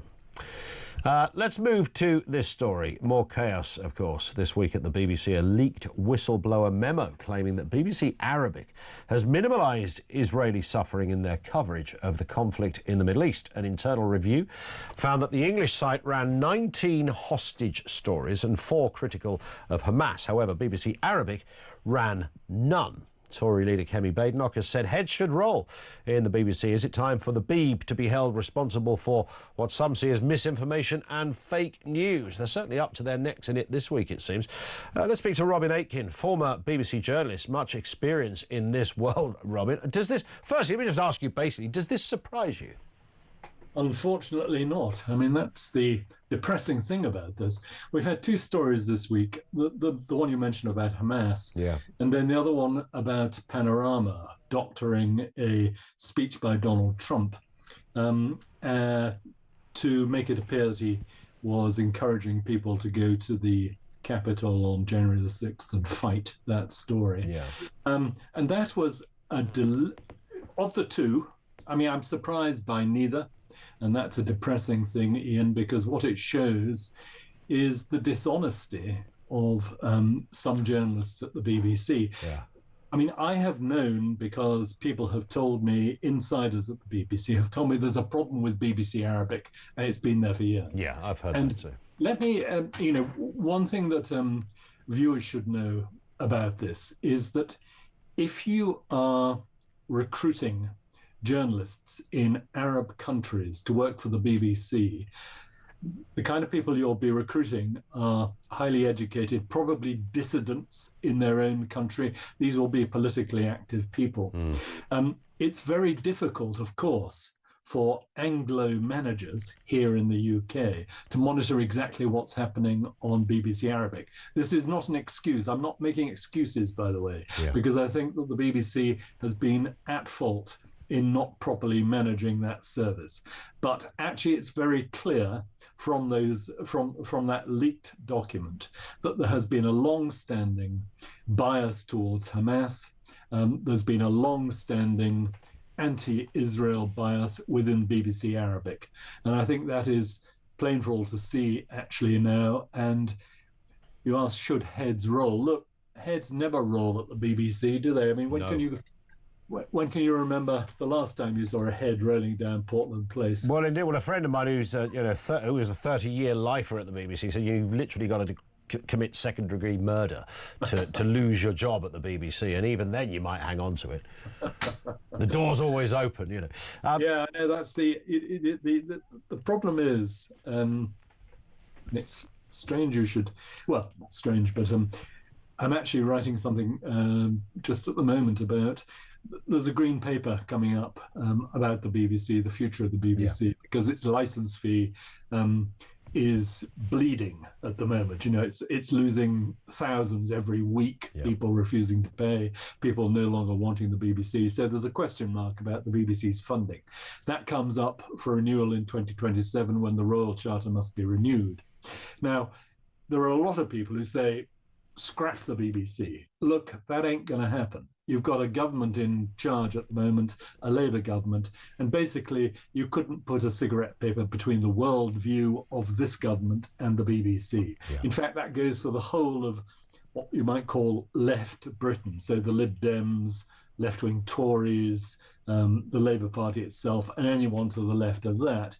They're all going to find that the BBC is pretty congenial to their worldview. So don't hold your breath for the BBC to be scrapped. It ain't gonna be. Yeah, and it's interesting because we do seem to have had this.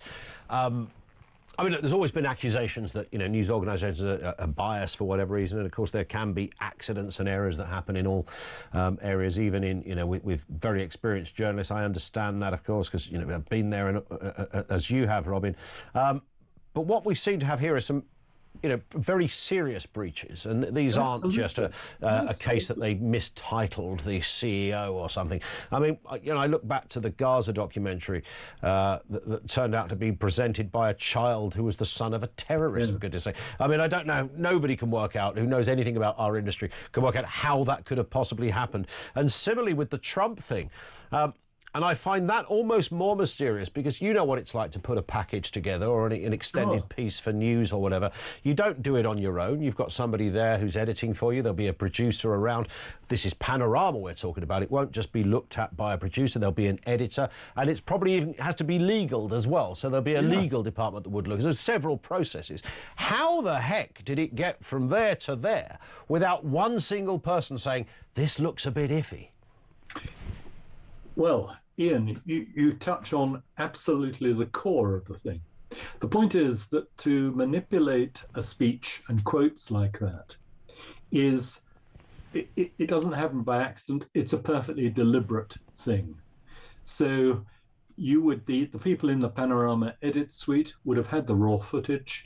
They would have decided that we'll cut from here to here, so it makes it look as though Trump is saying this, when in fact he wasn't saying that. Look, lesson one, day one, when I started out as a journalist, it was probably the same with you. Look, if you're not going to be honest in your journalism, if you're going to manipulate people's quotes to make them say things they haven't said, you've ceased to be a journalist. You have become a propagandist. Look, this is absolutely, it is absolutely the opposite of everything the BBC it says it stands for. The fact that the BBC has the nerve to set up its BBC Verify, I might suggest this to you, Ian.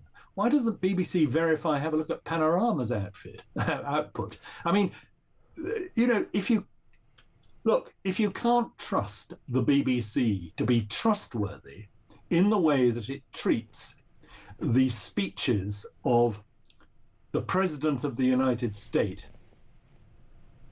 what can you trust it for? Yeah, absolutely. Yeah, it's kind of... This is intolerable. And I tell you what, so, I mean, as I say, I've been thinking a lot about this over the past couple of days because I'm trying to write something about it now. And my feeling is this, that the BBC isn't going to be scrapped by this government or probably by any other government because they all like having a state broadcaster, and how useful it is to have a state broadcaster, as the Tories found during COVID, because the BBC invited the government in and gave its airwaves entirely over to the government for the duration, and the government could say whatever it wanted through the BBC. That's jolly useful. Yeah. That is jolly useful. So don't expect the government to scrap the BBC, but this is the answer, I believe. What needs to happen is that the BBC's current spineless complaints procedure needs to be scrapped. What we need is an oversight body comprising of people outside the BBC who are going to be tough on the BBC, who are going to act speedily. And if something like this came up, this would now be in front of that committee, and they'd be saying, this has happened, he has to be sacked. Yeah. You know, it's as simple as that. If you want to restore trust in the BBC, you need a proper, tough oversight body, which is outside the BBC completely and is going to apply proper, honest journalistic standards. I mean, that's the answer. Yeah, that's absolutely spot on. Listen, Robin, lovely to have you on again. Nice to speak. Robin Aitken, former BBC journalist of some note, and he worked there for a long time. He knows his way around not just that newsroom, but the whole world of journalism, domestically, nationally, internationally, and the like. And to hear him be that critical of an organisation that should be, I mean, it should be one of those things that we'd be so proud of, you know, like the previous Queen, our last Queen. It should be in that ballpark. Wow, we got the BBC. You should go abroad and brag about it. Yeah, it's all very well, isn't it? You might be Italian, but you haven't got a BBC, have you? You know, you should be able to say that because it would be something that we would shout from the rafters about its quality, its impartiality, its sheer brilliance and value for money. You can't do any of that stuff these days. Frankly, as soon as the Generation game finished with Bruce Forsyth, that's when it went down the pan. Let's go to Carl in Liverpool. Back to that issue of sick note Britain. Carl, what have you got for us? Good afternoon, Ian. Hiya. Yeah, so I think we need to get a little bit radical with all these people that are claiming off work with anxiety and depression. And I would, for one, bring back national service. I think we've lost that proudness, what it is to serve your country. I think everyone should really have that sort of choice. Sure. But if we keep going down this road of just giving benefits out to people who claim that they are sick, anxiety, we're just enabling them. The best thing for people to do is go out and get a job, get some satisfaction, a little bit of, you know, I've given back. I want to do something with my life. We've got a generation of kids coming through now that possibly might never go to work, you know? Oh, 100%. Will never, ever go to work. I mean, there are some people in my sort of closest area of family that have, or sort of extended, have never gone to work and never will go to work. Yeah. I mean, how could that ever be a thing? You never go to work. You leave school. You've never been to work. Yeah, well, I think some parts of that has to be down to the parents as well. And like we have here, we do have, well, what's the word I'm looking for? Where it's the parents are being on benefits and now the children have seen what it is like to be on benefits. So they just think, well, I don't need to work. My mum and dad or my mum or my dad gets this, gets that. And they don't have to go and fulfill a day's work. It's fundamentally wrong. And it has gotten worse since the immigration has got out of hand because we have foreign people claiming PIP. Ian, you should see the amount of cars that I see on the road daily, brand spanking new, massive cars driving around, and these guys don't know what they're doing. They don't know how to drive. And a similar could be when you go to schools. I pick my son up. I know there's women that are driving nice cars that aren't working. Yeah, you do wonder that. And it baffles me. I work my bloody... I know, and that's the thing, isn't it? You do that, and you look around and you think, you know, I said this yesterday when, you know, the fella around the corner who'd never done a day's work when I was growing up. It was always in Spain, though, a couple of times a year, Carl. Always had a nice holiday. We'd never been abroad, couldn't work it out. Cleethorpes was as far as we went, and I just thought, that's a bit weird. How does he go to Spain? He's never been to bloody work, but somehow he managed it. And you're right, he had a car as well. Carl, I've got to move just for time. Thank you for that, mate. 0344 499 1000. This is Talk.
pretty shocking, isn't it? So Isn't that appalling? the scenario is that governors have been told that if kids come up to you and go, oh, look, I've got this video, I've got evidence that the rape gangs are primarily Pakistani men, Muslim men of Pakistani heritage, they're to be told that's disinformation, ignore it, and this is an online safety risk. It's not disinformation, it's true.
Across the UK, on DAB+, on YouTube, on the app, on your mobile, the home of common sense. This is Talk. This is Talk 0344 499 1000. We've got a brand new voice of doom. It's day one. It went... yeah, the last one was yesterday, wasn't it? I know it sounds like a stuck record here. I thought it was going to go on forever. It went after 2 days. It's a mystery voice, but it's political. Who is this? There are two things. That's it. That's all you get. Have another listen. There are two things. There are two things, but what are those two things? That isn't the question, by the way. Who is the voice, though? If you think you know, 87222, and we'll give you the right answer as long as we get somebody identify it correctly right after the news at 3. Who is this? There are two things. 87222. Lenny is in Ashford. How you doing, Lenny? I'm tickety-boo again, Ian. All the best to you, mate. I thought you were going to call me Angela then for a second. No, I nearly made that mistake. I was, by the way, if I was born a girl, I was going to be called Andrea, which is a bit weird. Not so pleased about it. Wouldn't have suited you, No, mate. I wouldn't, yeah. No. More of a dolly, I think, but nonetheless. Yeah. What have you got for us, Lenny? Well, two things. Yeah. I truly believe that if anyone is claiming sick pay and they're not correct, it should be treated as fraud. Well, yeah, 100%. But it is treated as fraud, isn't it? If it's identified. Yes, but you don't get anybody punished for it. Yeah. Well, you know, it seems to be one of them things that everybody, and they've turned the other eye, and you never hear of a proper accountability. Yeah. You know, and the other thing, what it is, and it can only be claimed with a proper doctor's certificate. So how does that happen then? What goes on if you're trying it on, if that's what the story is? You're trying to claim something you're not actually entitled to. I mean, you go to the doctors and then what? I mean, you say, I feel anxious. Does the doctor just go, OK, here's a certificate?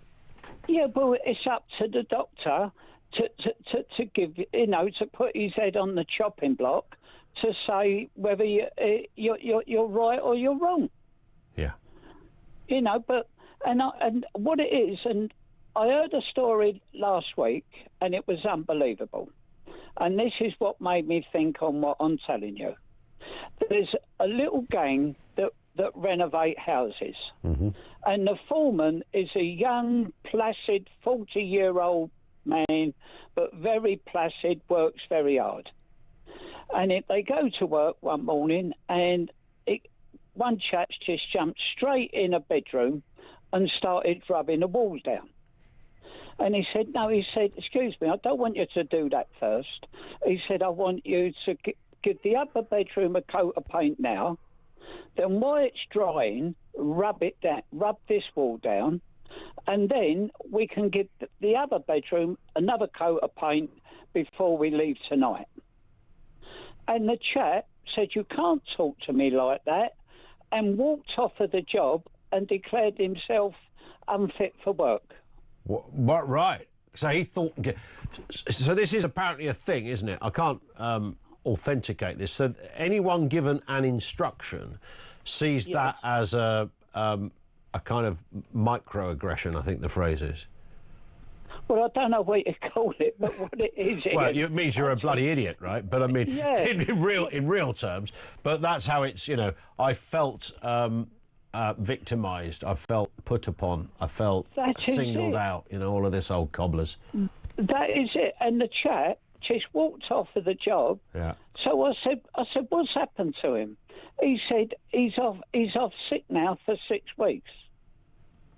He's off for 6 weeks. What, for the trauma of being asked to do his job? Yes. Man alive. And I do assure you, the young man, I've known him a very long time, very truthful, honourable man, and, you know, and I wouldn't lie over something like that. No, I know you wouldn't. I know you wouldn't. I don't have any trouble believing that people like that exist. I've noted, and thank you, Lenny, it's always great to talk. I appreciate that. I've noticed over the years that there are issues that, and I don't think it's necessarily just a young person thing, but there are, I mean, you're either made for certain jobs or you're not. And if you work in this profession, your skin has to, in my profession, your skin's got to be a little bit thick. Your shoulders have got to be a little bit broad. You know, things get, and this is, I'm sure, is no different to most jobs. Things get a bit fraught, you know, when you're putting stuff together. Every now and again, somebody has a little bit of a row, or their voice might be a bit more raised than ideally it would be. You know, just general stuff that's happening, and nothing's personal about it. And you can go to the pub afterwards and have a pint and go, yeah, sorry about that, it was all a bit meh. But I have noticed over the years, and it goes back a bit, this, some people don't like just being either told what to do or corrected on what they have done. They find that a problem, just to simply be told, you know, mate, you know, you shouldn't do it like that. That's not acceptable, or that's not right. And you can do that as politely as you like. But for some who've never ever had that in their life, that's bullying. So no, that's not bullying. That's just somebody with more experience telling you what your job is. It's kind of that simple. It's just that. It's life, you know, it's normal. I'm going to talk to Liam shortly. Don't go away, Liam, because I don't want to cram you in 40 seconds before the news.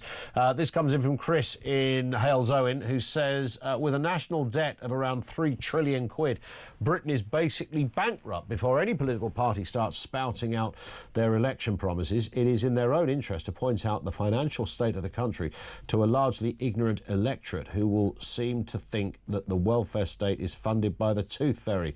We are skint, and politicians of all parties need to acknowledge that fact. Well, that's exactly what Nigel Farage said on Monday, of course. A bit of breaking news as well. Gas and electricity firm Tomato Energy, me neither, has collapsed, and the industry's watchdog has stepped in to protect supply for the provider's 15,300 households and 8,400 business customers. This is according to Ofgem, so it's not insignificant in terms of its size. More details on that to come. Here's the voice of doom. There are two things. 87222 if you think you know.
across the UK.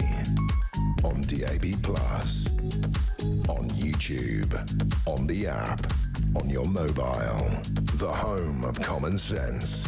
This is Talk.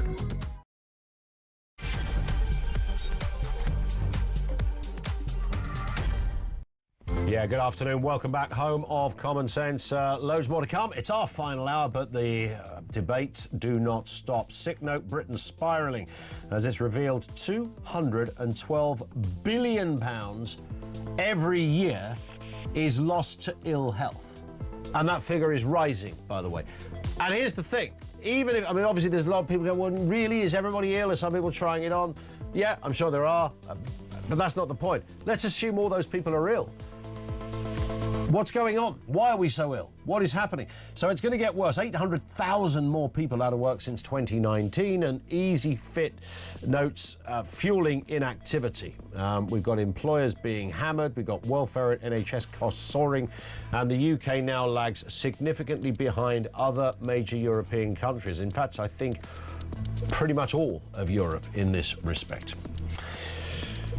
New Yorkers have lurched about 7 billion paces to the left as 34-year-old Zoran Mamdini wins the mayoral race on a giveaway platform. Yeah, he's given away everything. Free childcare, buses, rent freezes funded by higher taxes, prompting a bit of an alarm from local businesses and even law enforcement, who are a bit concerned about what's on the table here. How quick can he implement it? Will it work? We've gone a long way from Rudy Giuliani to this character. And another foreign prisoner is on the run after a mistaken release from Wandsworth Prison. This happened on the 29th of October, but it took 7 days for them to actually notice that he's gone. Yeah, and it happened just 5 days after the last fella was let free. This is all under David Lammy's watch. We'll await more details on this troubling story. He's also a convicted sex offender, which really just compounds the horror of the entire picture. Everything you need to know, all the breaking news right here on Talk. 0344 499 1000.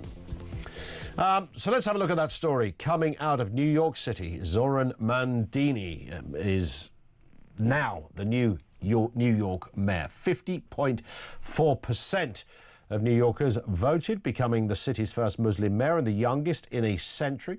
34 is young to be running something like that. I'm older than 34 now. At 34, the thought of running anything would terrify me. But he's got a big old agenda of giveaways. I mean, this is Bonanza Central over there at the Big Apple. He's pushing for free childcare, free buses, rent freezes. He wants, of course, to tax the rich more to get this very sort of socialist position, higher corporate taxation as well. Does need some state approval. This can't all be done at local level, and that's where it's going to get interesting. Let's speak to Tom Rivers, journalist and broadcaster. Tom, good afternoon to you, sir. Ian, good to see you again. So this guy, it was kind of penciled in, right? I mean, there was a sense that he was the favourite and the front runner. Where did he come from and how did he become so popular? Interesting. Yeah, 34 years of age, born in Uganda, and the fact that, yes, he's been a state representative up in Albany in the state legislature for 5 years. Very, very short period of time. Yeah. But he's a great speaker, Ian. He's got charisma. And again, the problem with New York, it's very, very expensive in regards to, say, London. London's very, expensive as well. And people would like to have things like rent controls, but it comes with a price tag. Sure. And the price tag is about $10 billion annually. And as you point out, about a third of that money comes from state and federal funding. The president may balk at some of that down the road if there's problems with, say, National Guard implementation. If it came to that, Governor Hochul is a Democrat, and she says, look, we don't have the money. There's no money. There's no $10 billion to do all these fine and wonderful things. So the proof will be in the pudding. We've been here before and see exactly how far down the road you can go with these progressive ideas, something that a lot of people would like, but it comes with a price tag. And the question is, who's going to pay for it? down the road. Yeah, and that's the problem. You know, invariably there's not enough rich. There's not as many rich people as people tend to think there are, because obviously we hear about Elon Musk and, you know, various other characters that are Bill Gates, those that are worth a lot of money. But when you start to look and think, oh, I'll just tax the rich people, that's invariably, you know, history has sort of shown us that it's a fairly futile journey. It doesn't, the maths don't quite equate. Well, exactly. And the fact that a lot of that income right now comes from the higher tax brackets, and there may well not be an exodus of people running to, say, Florida, et cetera, right now, of the wealthy. They'll probably, you know, they got enough money, they'll roll with the punches. Yeah. But as the president says, look, this will be a hiccup for 4 years, and he says the world may change. Again, if he does very, very well in this next year, we're looking at the midterms, Ian. This is a lot of what this has to do about. If he blows up, as Trump says, this may be, you know, the best thing that ever happened to the Republicans, because, yes, he's going to stumble and fall, and that could mean fill in the blank. Maybe, just maybe, a Republican governor of New York, et cetera, and maybe the Republicans can hold the House come 2026. So we'll have to wait and see on that one. Sure. Mayors carry quite a lot of power and responsibility, don't they? I mean, we have a slightly different system over here. Our mayors do have, you know, certainly if you're in charge of the police, for example, Sadiq Khan, the London mayor, is also the chief police commissioner, if you want to look at it like that. So he has, you know, there's clear responsibilities, but the mayoralties in places like New York really do wield a lot of influence. But there is also a relationship required with the state as well. Oh, very much so, very much so. And a lot of that has to do, talk on a national level, Congress holds the purse strings, Albany holds the purse strings for a large degree for New York City. So you know, you can come in and say, I want free bowling alleys on every corner. You're not going to get that if the state says, look, we don't have the money for that, sorry, try plan B. Yeah, what is plan B? I mean, it could all go pear-shaped, as we say. But I guess there's a wider question here, perhaps, Tom, and that is the re-emergence of the Democrats. Now, of course, you know, it's New York City. It's a metropolitan place, much like London, as you know.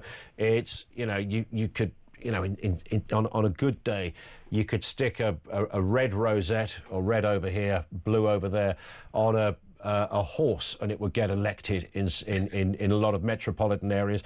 But there were other results for the Democrats last night. Virginia, New Jersey, governorships there, Democrats. Is this the tide turning? Are the Dems back? Well, is it? You know, you bring up a very good point. Two centrists won as governor of New Jersey and in Virginia, and you know, that really is more telling. Because New York has absolutely nothing to do with the Midwest, has very little to do with the South. Yeah. So trying to read in, you know, New York has rolled now. That means it's going to be a wipeout in 3 3/4 years. It's not going to happen. But it is interesting, and it's going to be an experiment to see what happens in New York. But the fact that the centrist Democrats won in these two states, that is a bit alarming for some Republicans who think that they could lose control of the House in a year, maybe still hold the Senate, but that changes the dynamics on the ground. Mindful of that, Trump says, get legislation through right here, right now, talking about voter reform, abolishing mail-in ballots, all of that kind of stuff. He says, you can't wait. If you got the power in the legislatures in the states right now, do it now. You can't do it October time next year because it'll be too late. And what has Donald Trump's overarching response been to last night's results, particularly that of this new mayor of New York? I mean, would he have called him and congratulated him? Is that protocol, or does that not happen from president to mayor? Probably not. He could do. But I think it's telling. His first tweet was, and so it begins. Yeah, so in his view, yes, it begins to push more voters down the road toward the Republicans. The Democrats say, oh no, we're going to show you how well we can do over the next 12 months. And that means, yes, we potentially could change the dynamics in the House. So I have to wait and see on that one. We will indeed. Tom, great to have you on. Lovely to see you again as well. Thank you, Tom Rivers, journalist and broadcaster, on that interesting result. I don't know, is there anywhere... It depends how you define left-wing, doesn't it? And again, you have to sort of distinguish between places like London and New York from the rest of the country, both over there and over here. But that kind of extreme left-wingism, when you think about what we're discussing here today, about the cost of our welfare system, the cost of people being off work because they're ill, off work forever, by the way, and those numbers growing, the cost of old age pensions, the cost of the NHS, and all of this, as we've been establishing over the last couple of days, utterly unsustainable, to the point of there being a crash so big we can't imagine what that's going to look like. I don't know, beyond... Someone's going to come in and go, right, there's going to be a top rate of tax of 80% because there's no other way of paying for this. And that is what this guy, Mamdani in New York, Mayor Mamdani, as he will now be known, he described himself as a browner version of a Scandinavian politician. Because Scandinavia, as I was trying to think of countries around the world where this kind of stuff works, where if you're looking at free buses, free childcare, rent freezes, all manner of other issues. If that's the line you go down, someone's got to pay for it. Costs multiple billions of pounds. And Scandinavia seems to be the go-to answer that people have on this kind of stuff. Oh, yeah, the Scandis do it really well. They tax you high. Lots of things cost a lot of money. A pint's about, 12 quid. And, yeah, that's why. Because that's why they have great health service and teaching, and it's all tickety-boo. For that, I'm not so sure that... I don't know if it's a direct comparison either. Because... Scandinavia is not, and that's a collective of countries, they're not left-wing. They are some of the most ferocious, competitive countries when it comes to the sort of economic relationships they have with the rest of the world. So it's not quite a comparison. It's like somebody coming in to, a big city and going, yeah, we're just going to spend loads on this. And is it for the state to do that anyway? There's also that question. Is it for governments to do that? Let's go back to your calls on that issue of Sick Note Britain. Jill is in Cornwall. How you doing, Jill? Well, I'm just fine, Ian. Thank you very much. Good. Although I spend most of my time absolutely fuming about this government and the things that they're doing. Yeah. And the way they blame everyone else for the cock-ups that they're making. Sure. And yet, if anything goes right, which is very seldom, they take the praise for that. And I'm sick of it. But I must be honest, this sick note thing, I mean, we've had doctors on strike, nurses on strike, wanting more money constantly. And they're the people that have to sign these people off in order to claim sick benefits and what have you. And if they're not, who's doing this? Yeah. Is it some fool in the Home Office that's just putting a tick against this person is sick, pay him his benefits? I mean, somebody has to be responsible, and I always thought that it was the doctor. Yeah, but does it start at the doctor? I mean, do doctors just casually go, yeah, all right, I'm gonna give you this note? I mean, the doctor isn't the final.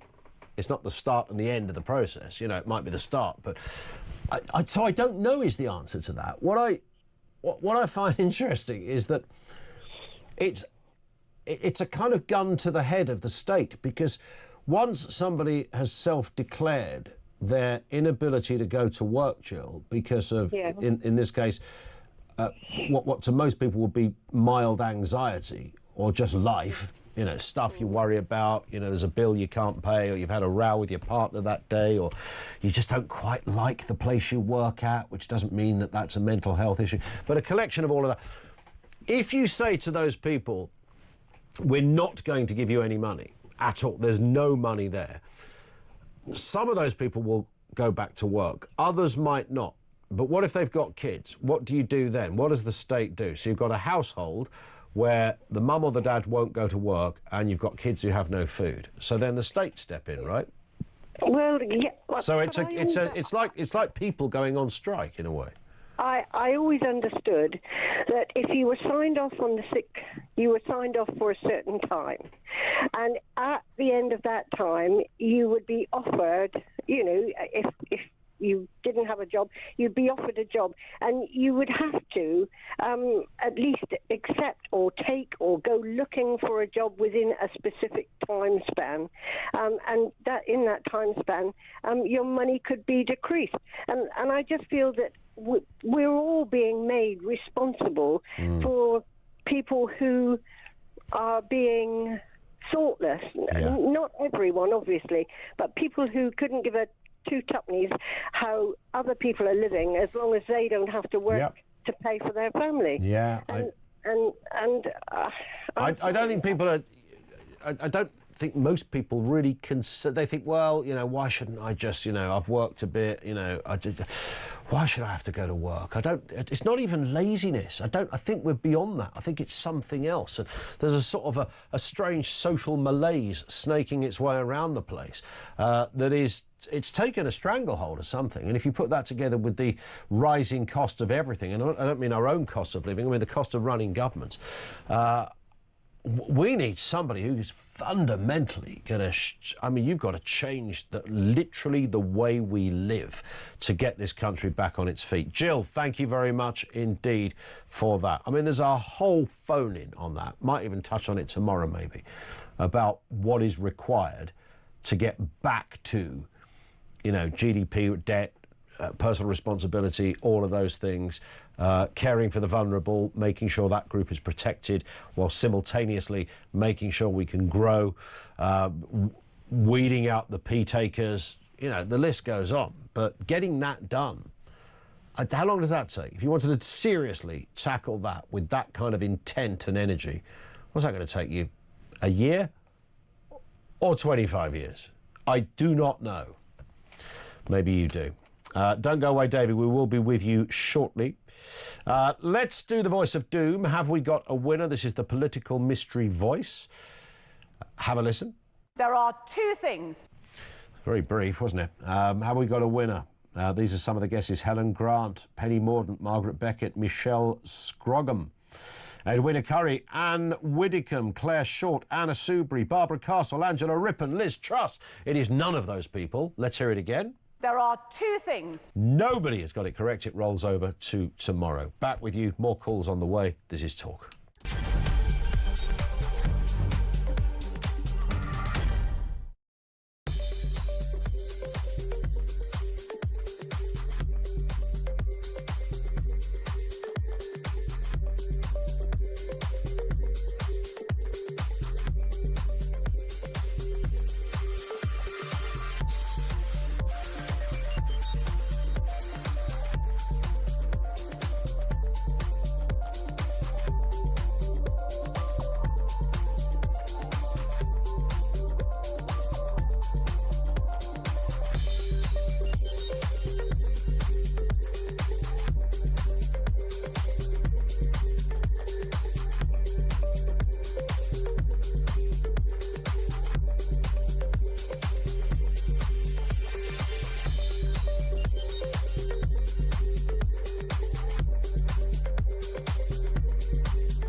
we can't be anti-Semitic. Did you know that?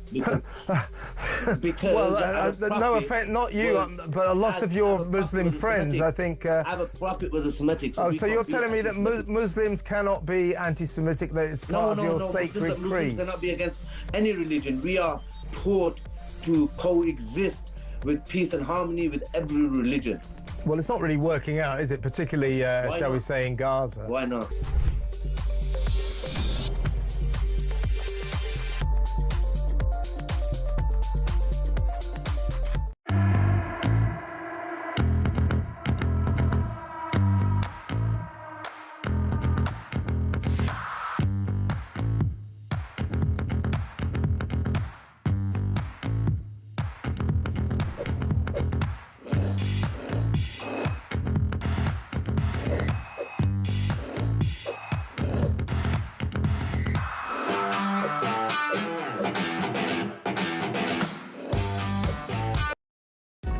Across the UK, on DAB+, on YouTube, on the app, on your mobile, the home of common sense.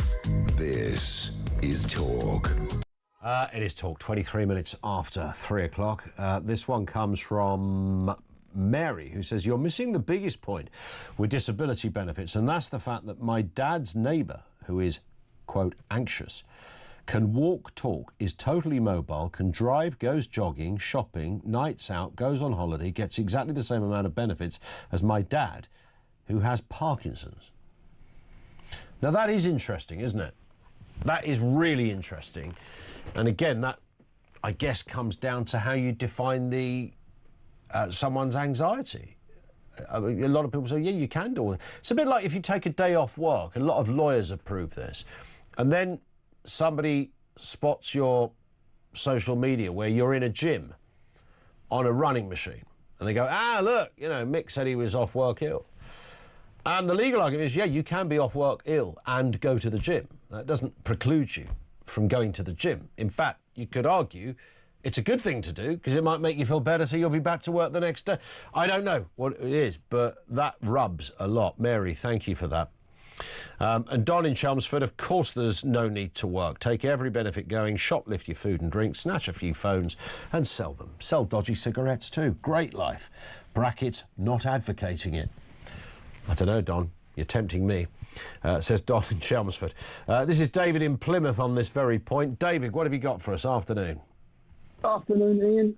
I'm a first-time caller, so go easy on me. Hey, welcome along. Nice to have you with us, Dave. Okay, it's about this sick note. Yep. I think that there's different levels of disability, and we all know the people that are really super disabled, and they deserve all the support they can get, and we see them living in our community, and you know, God bless them. But the people that are signed off with anxiety or mild anxiety, I believe that they should have to work for their benefits. Because this does two things. Yep. One, if you've got anxiety, you come outside in nature, your mental health improves. And if you've got a group of people that are all suffering from anxiety, 10 of them, say, they all go for a walk and they can pick up litter on the way, and then they can have their therapy with one therapist, 10 of them, for 2 hours. That's better than seeing one patient for 1 hour by one therapist, so you're saving money there straight away. Yeah. And then if they don't take you up on the offer of that they want to improve their life, because there has to be a buy-in from the patient. Yeah. If there's no buy-in from the patient, then no therapy should be given. And if no therapy is given, then no benefits should be given. So it's not trying to get people to work on the cheap. It's like if you're genuinely ill, then why wouldn't you want to get yourself better? And even if you're in a poor mental state, you can still make that decision. I want to get better. Yeah, of course. Of course you can. I just wonder whether some people don't want to work because there's a kind of growing sense of, and I'm not talking about lazy gits, David. I'm talking just about people who think, what's the point? You know, I'm not earning enough. I'll never be able to rent a house, let alone buy one, and everything's expensive. I can't go on holiday in this job, even if it's a half reasonable job. You know, doesn't have to be minimum wage. I don't think that people would have assessed their life and their job like that 20 years ago. No. But now I think we're in that era where people are discerning and they make those kind of decisions. They're quite judgmental over their own situation and their future in a way that previously they just literally got on with it. I know that sounds a bit old-fashioned, but I think that's the place we've arrived in. Yeah, I think you're correct, and I think, you know, after the Second World War, people didn't go on the sick. I've had a rough time, you know. Yeah, because everybody had a rough time, right? Yeah, so they all got up and they built a country from scratch. Yeah, that's what they did, and it needs a buy-in from everyone, and it needs a buy-in from people saying, if you don't volunteer your time 3 days a week in the community, either painting over graffiti or picking up litter or you know, fixing a bus stand that's been vandalised, then you're not getting your benefits. Yeah, I hear it. I wonder whether that's the kind of direction a political party somewhere is going to go down, because this is, it's that word again, unsustainable. David, thank you very much indeed. Lovely to talk. You've been brilliant, by the way. Really appreciated that. David in Plymouth. Billy is over in Denmark. Billy, how you doing? How's it going, Ian? Very good, thanks. Yeah, what are you thinking? Just about this whole not want to work thing. I was 14 years old and got launched out of school. Not even thrown out, just launched out the front door. Right. Why did they launch you out of school? Just unteachable. I don't know what sort of ADHD, or I had all these letters I had me nowadays, but before I went home I thought, right, I better do something drastic here. Walked to the local farm, asked them if he's looking for any workers. He says, if you're here at 7 in the morning, I'll start you. So I went home to my dad. I said, I've got good news and bad news. So the good news is I've got a job. The bad news is I've been thrown out of school. And I've never been unemployed since that day. That's I'm brilliant. 56. I've worked in every country in Europe. And I've left school with nothing. I mean, nothing. Yeah. And I've got 2 kids, and their work ethic is the exact same as mine. Fantastic. It's how you instill it up. And I'll tell you, I would traumatise these people who don't want to work easily. Send them a letter, make sure it lands on their doorstep at the same time, and tell them, I've got 3 months to get a job where their benefits are slashed. Yeah. That would give them anxiety. I tell you what, that's a great story.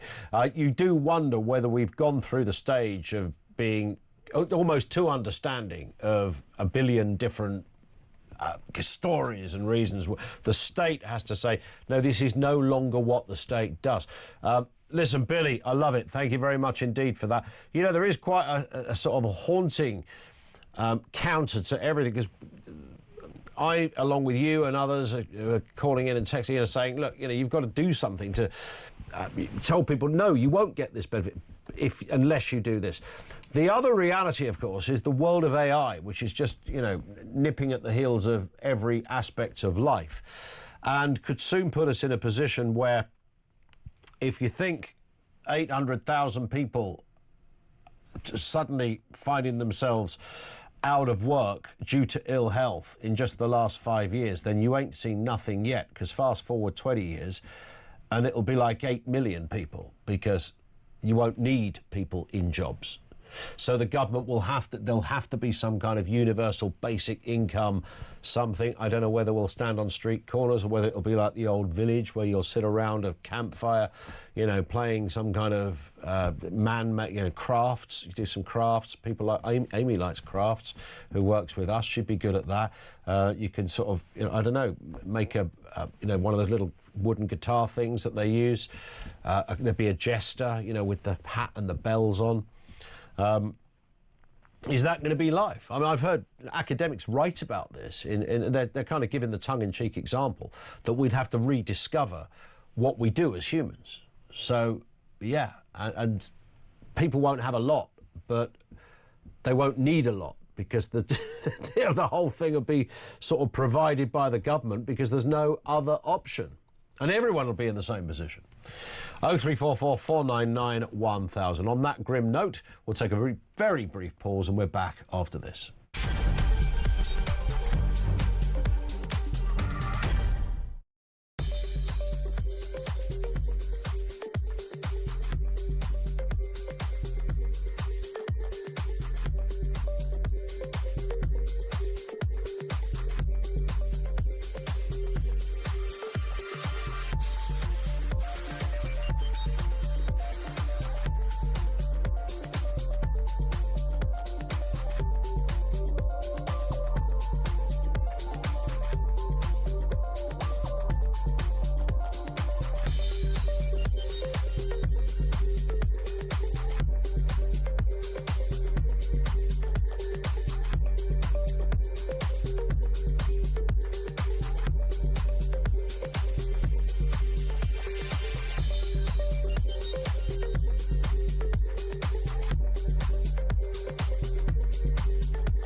across the UK, on DAB+, on YouTube, on the app, on your mobile, the home of common sense. This is Talk. And here's another, 25 to 4, by the way, here's another subject we cross from time to time. New data from the National Child Measurement Programme has revealed that 1 in 4 children are obese by the time they reach reception year. Reception, by the way. For those who don't know, that's just before you officially start school. So you're 4. 10.5% of 4 and 5-year-olds in reception were classified as obese in the last year. The Department of Health have deemed these figures as shocking. How do we crack down on obesity among kids? Let's speak to Paul Gately, CEO of Obesity UK. Afternoon to you, Paul. These were the kind of figures that years ago we used to read about in America. It's like have you heard about the Americans? They are 25 times the size of us, and things like that, and why are they all big, and kids are big, etc. And here we are, 2025, we're not much better, and in some cases a whole lot worse. We are, and it is terrible statistics that we're hearing. These statistics have been long coming, though. We're watching this sort of rise year on year. And what I think is most troublesome is that we just keep watching the numbers go up. We don't actually do anything about it. We've had something in the region of, 20 government policies and over several hundred actions have been promised by government in the last 20 years, but very few of them have been done. So we talk a good game, and our politicians have been talking a good game, but child obesity is one of those issues that we can kick down the road and say there are other priorities and we'll solve that problem further down the road. But I mean, I was listening into your comments before in the previous segment about sickness, and the reality is those children will be costing us as taxpayers a lot of money in the future, and they will be living an unpleasant and miserable life. And so action now is absolutely critical. And we're talking there about 10.5% of reception kids who are obese, but when it gets to year 6, it goes up to 22.2%.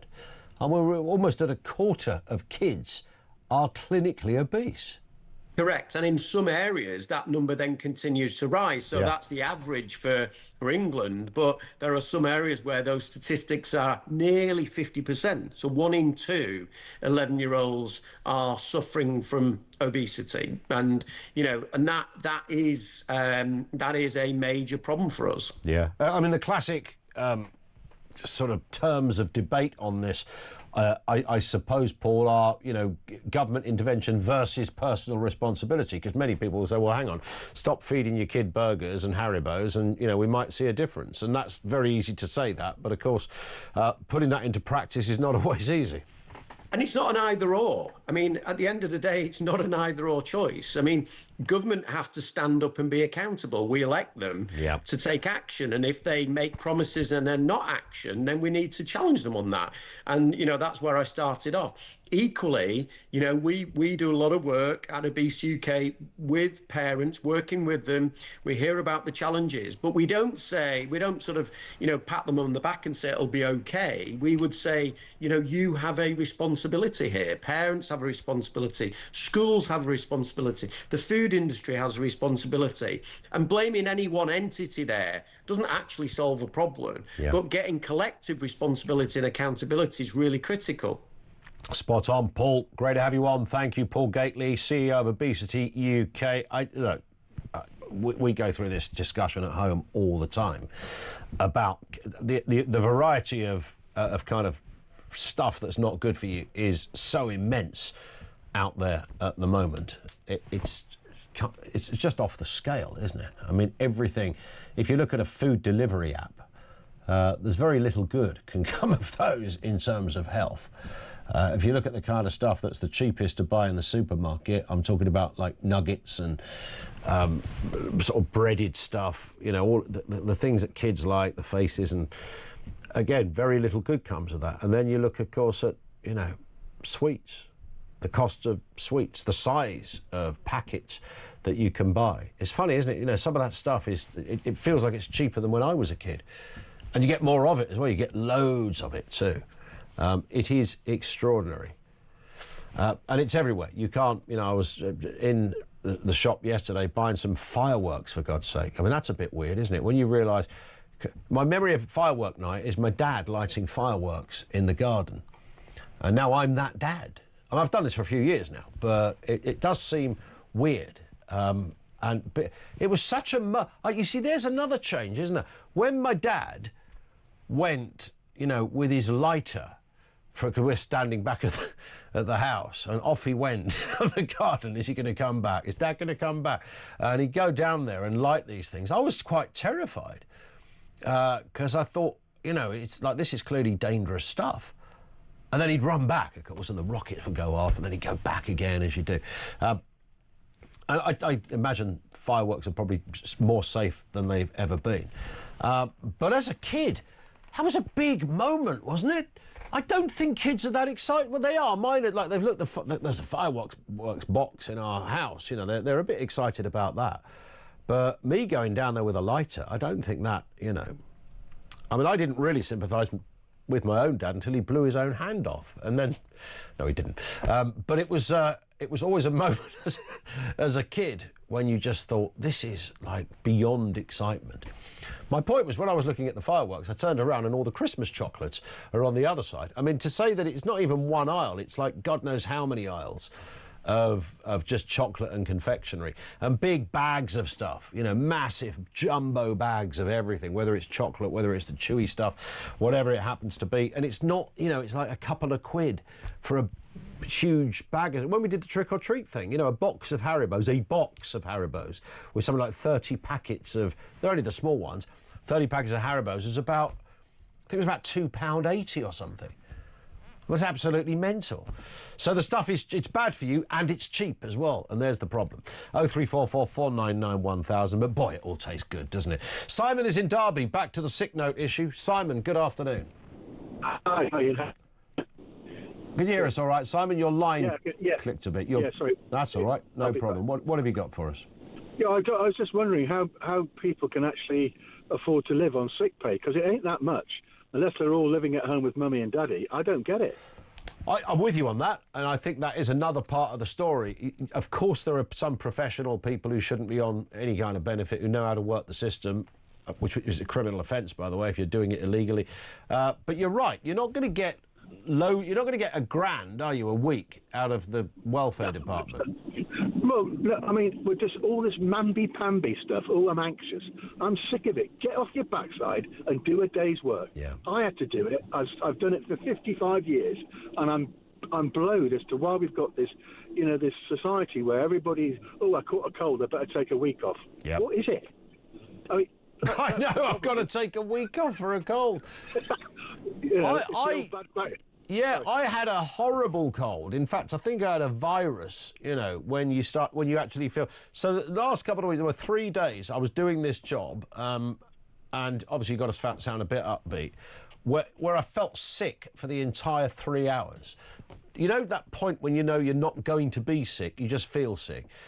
And you just get on with it, right? Well, I mean, it had never hit the point where I thought, I can't go to work, I've got to go to bed. Yeah, I think we're systematic of the COVID. It's a bit of a spillover from COVID, because it was, Boris's was, you don't go out, you don't do anything, you stay at home. And when everybody got COVID, which obviously a lot of people did, and sadly died of it, my dad did, but it was, you know, you don't go anywhere. And I think that's what it is. It's just a carryover from, you know, I broke my fingernail. Oh dear, that's a big problem. You know, and it just seems to be ongoing, and we can't afford it. Yeah, we can't afford it. And I'd like to think, and Simon, great call, thank you for that. I'd like to think most people do what I was just saying and what Simon was alluding to, and that's that if you feel, you know, like the other week when I felt a bit sick and I had a headache kind of non-stop for about 3 days, it felt. It was a bit on and off, but mostly it was on. And that's always a bit worrying. You think, headache, that's a bit weird, isn't it? You're meant to get that sort of stuff checked out. I did go to the doctor, by the way, and that's all his assessment was, that maybe it's got the tail end of a virus or something like that. It'll probably be gone in 2 days if it's not come back. It was that, and it was fine. But I think most people would go to work feeling like that. I mean, Finn, our producer, sickly child. I mean, goodness me. But he's come in sometime. I mean, to be fair, he's usually just hungover.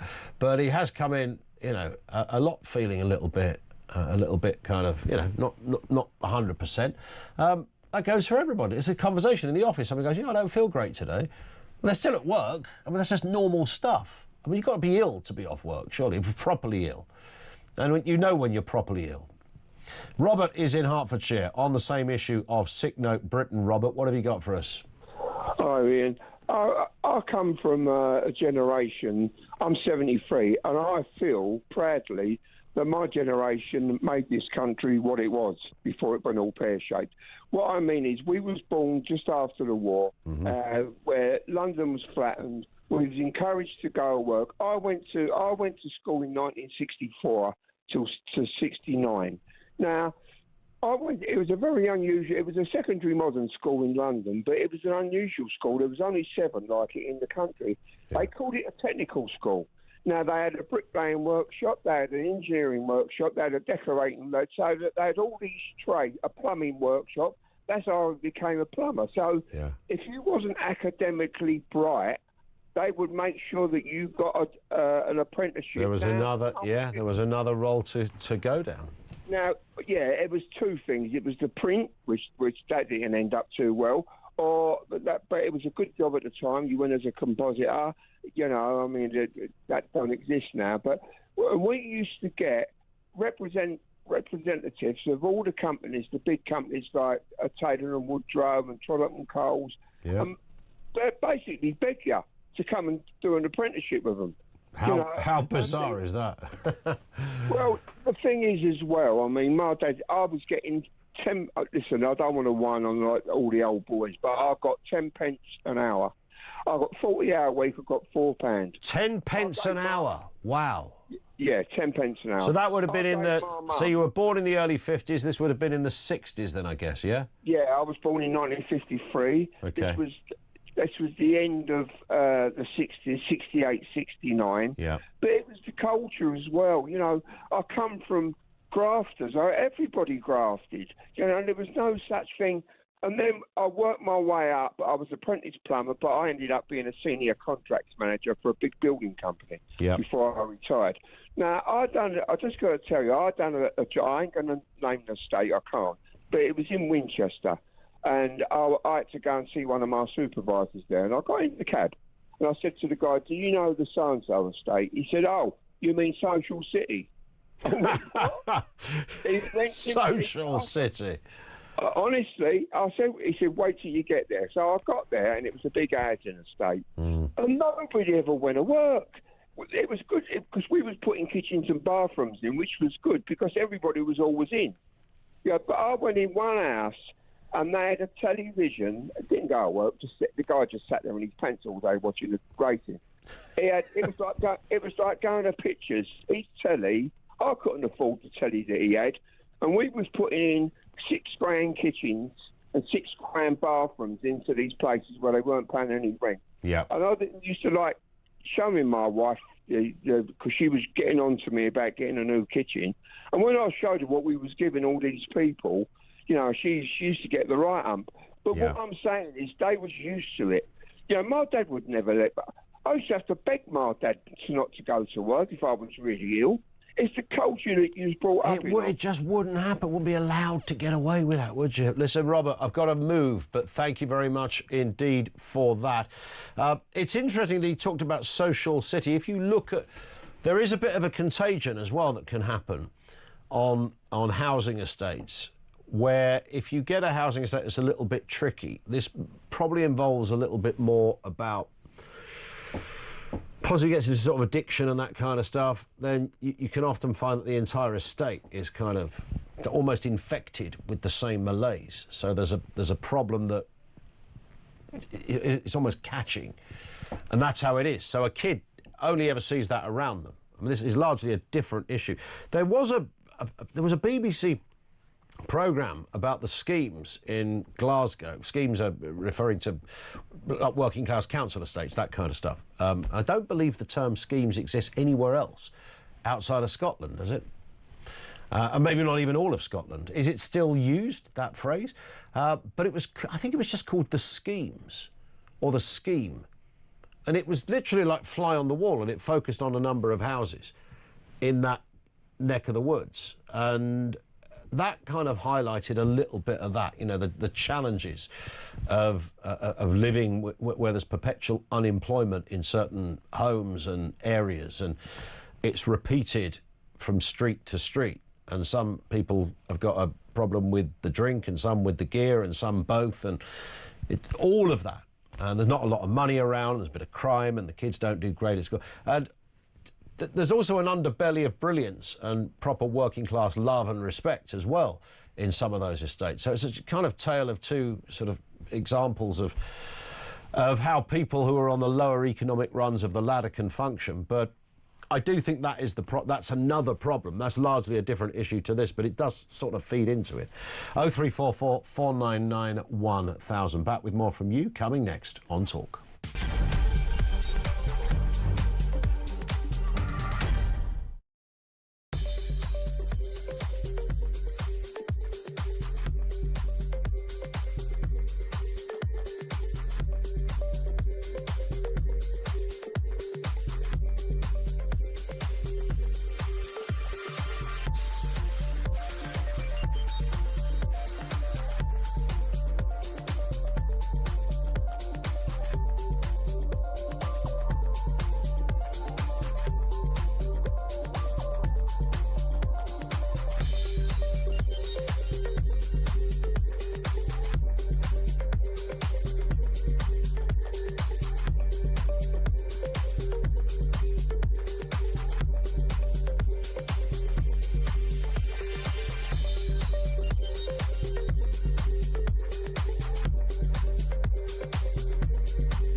Muslims, we can't be anti-Semitic. Did you know that?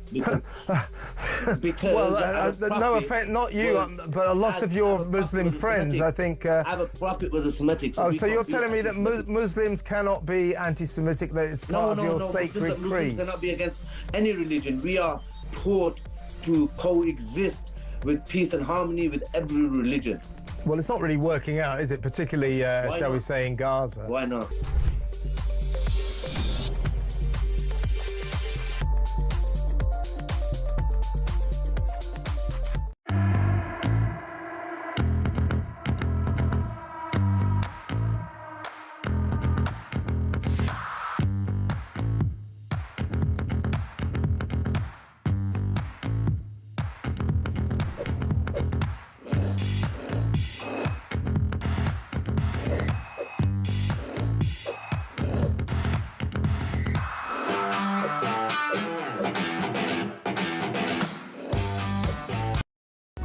Across the UK, on DAB+, on YouTube, on the app, on your mobile, the home of common sense.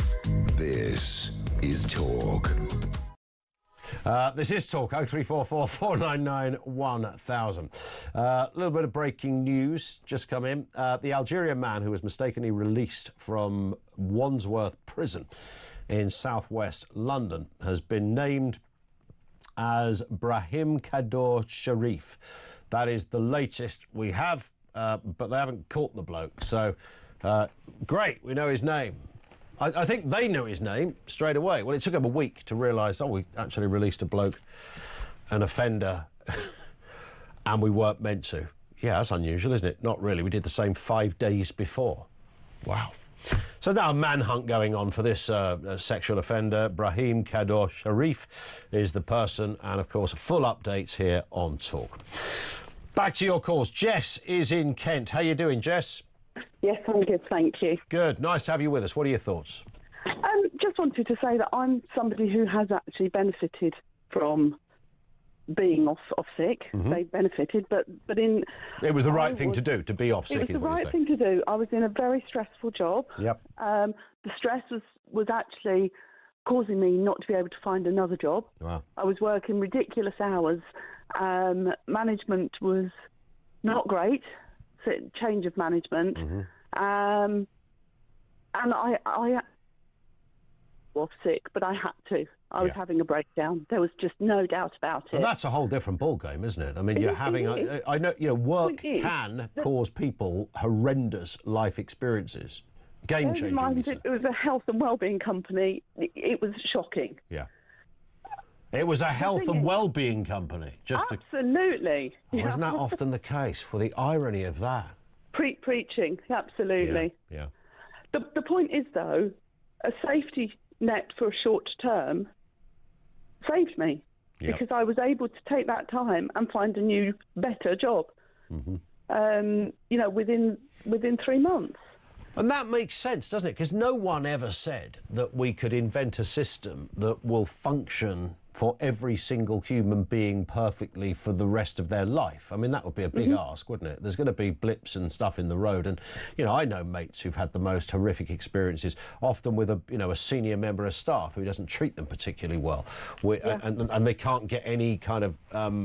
they can't report it because turns out the HR person goes out with the person that's things like that. I was there. Yeah, I've been there. All of that, and you think, right, I'm absolutely stuffed here, and you get through it, and then you realise, no, actually, there is a genuine problem here. This is not an imagined issue. This is a problem. If I don't get out of it, it's going to destroy me.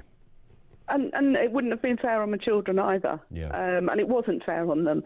But I think the point is that it should be. And again, I was being not hounded by social services, but obviously, what have you done? What have you done? And they knew that they actually, said that they could tell who's genuine and who's not. Wow. But it was. I went to the doctors to have my fit note, whatever you want to call it, extended, and they said, why have you come in? You can just do it online. Seriously?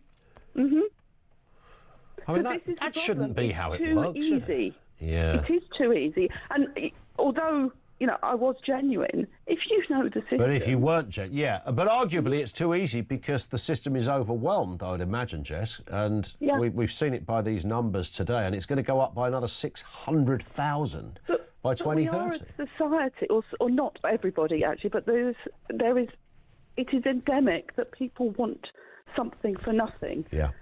And I'm going to be political here, but you look at Angela Rayner. How did she afford her deposit on that flat?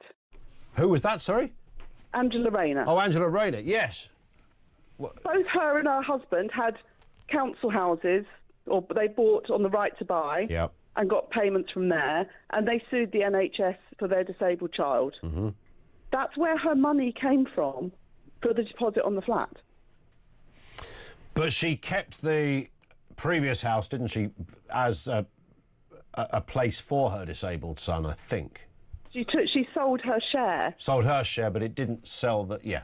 I mean, you're right. There's a lot of... money was from the state. Lot of bad, yeah, you're right. There's a lot of bad smells around this. Listen, Jess, you do get the final word on that. I'm glad to hear you're back on the up, and thank you for that, Jess in Kent. Let's speak to Peter Cardwell, who's, well, here, actually. Hello. Hello, Peter Cardwell. Calamity Lammy strikes again. He was asked the question 5 times. He apparently knew the answer, and he didn't give it. It was very strange watching Parliament because he was asked 5 times. He didn't answer the question. So he was asked what, if somebody had escaped? Have there been any other, since Hadish Kabatu, since the absolute shambles a week and a bit ago, has there been anybody else, an asylum-seeking prisoner who's been released by mistake? We know 262 prisoners were released in the last year by mistake. He obfuscated, he didn't answer the question. Lo and behold, the news breaks a few minutes later, and then James Cartledge, who was asking the questions of PMQs, stands up and says, hold on a second,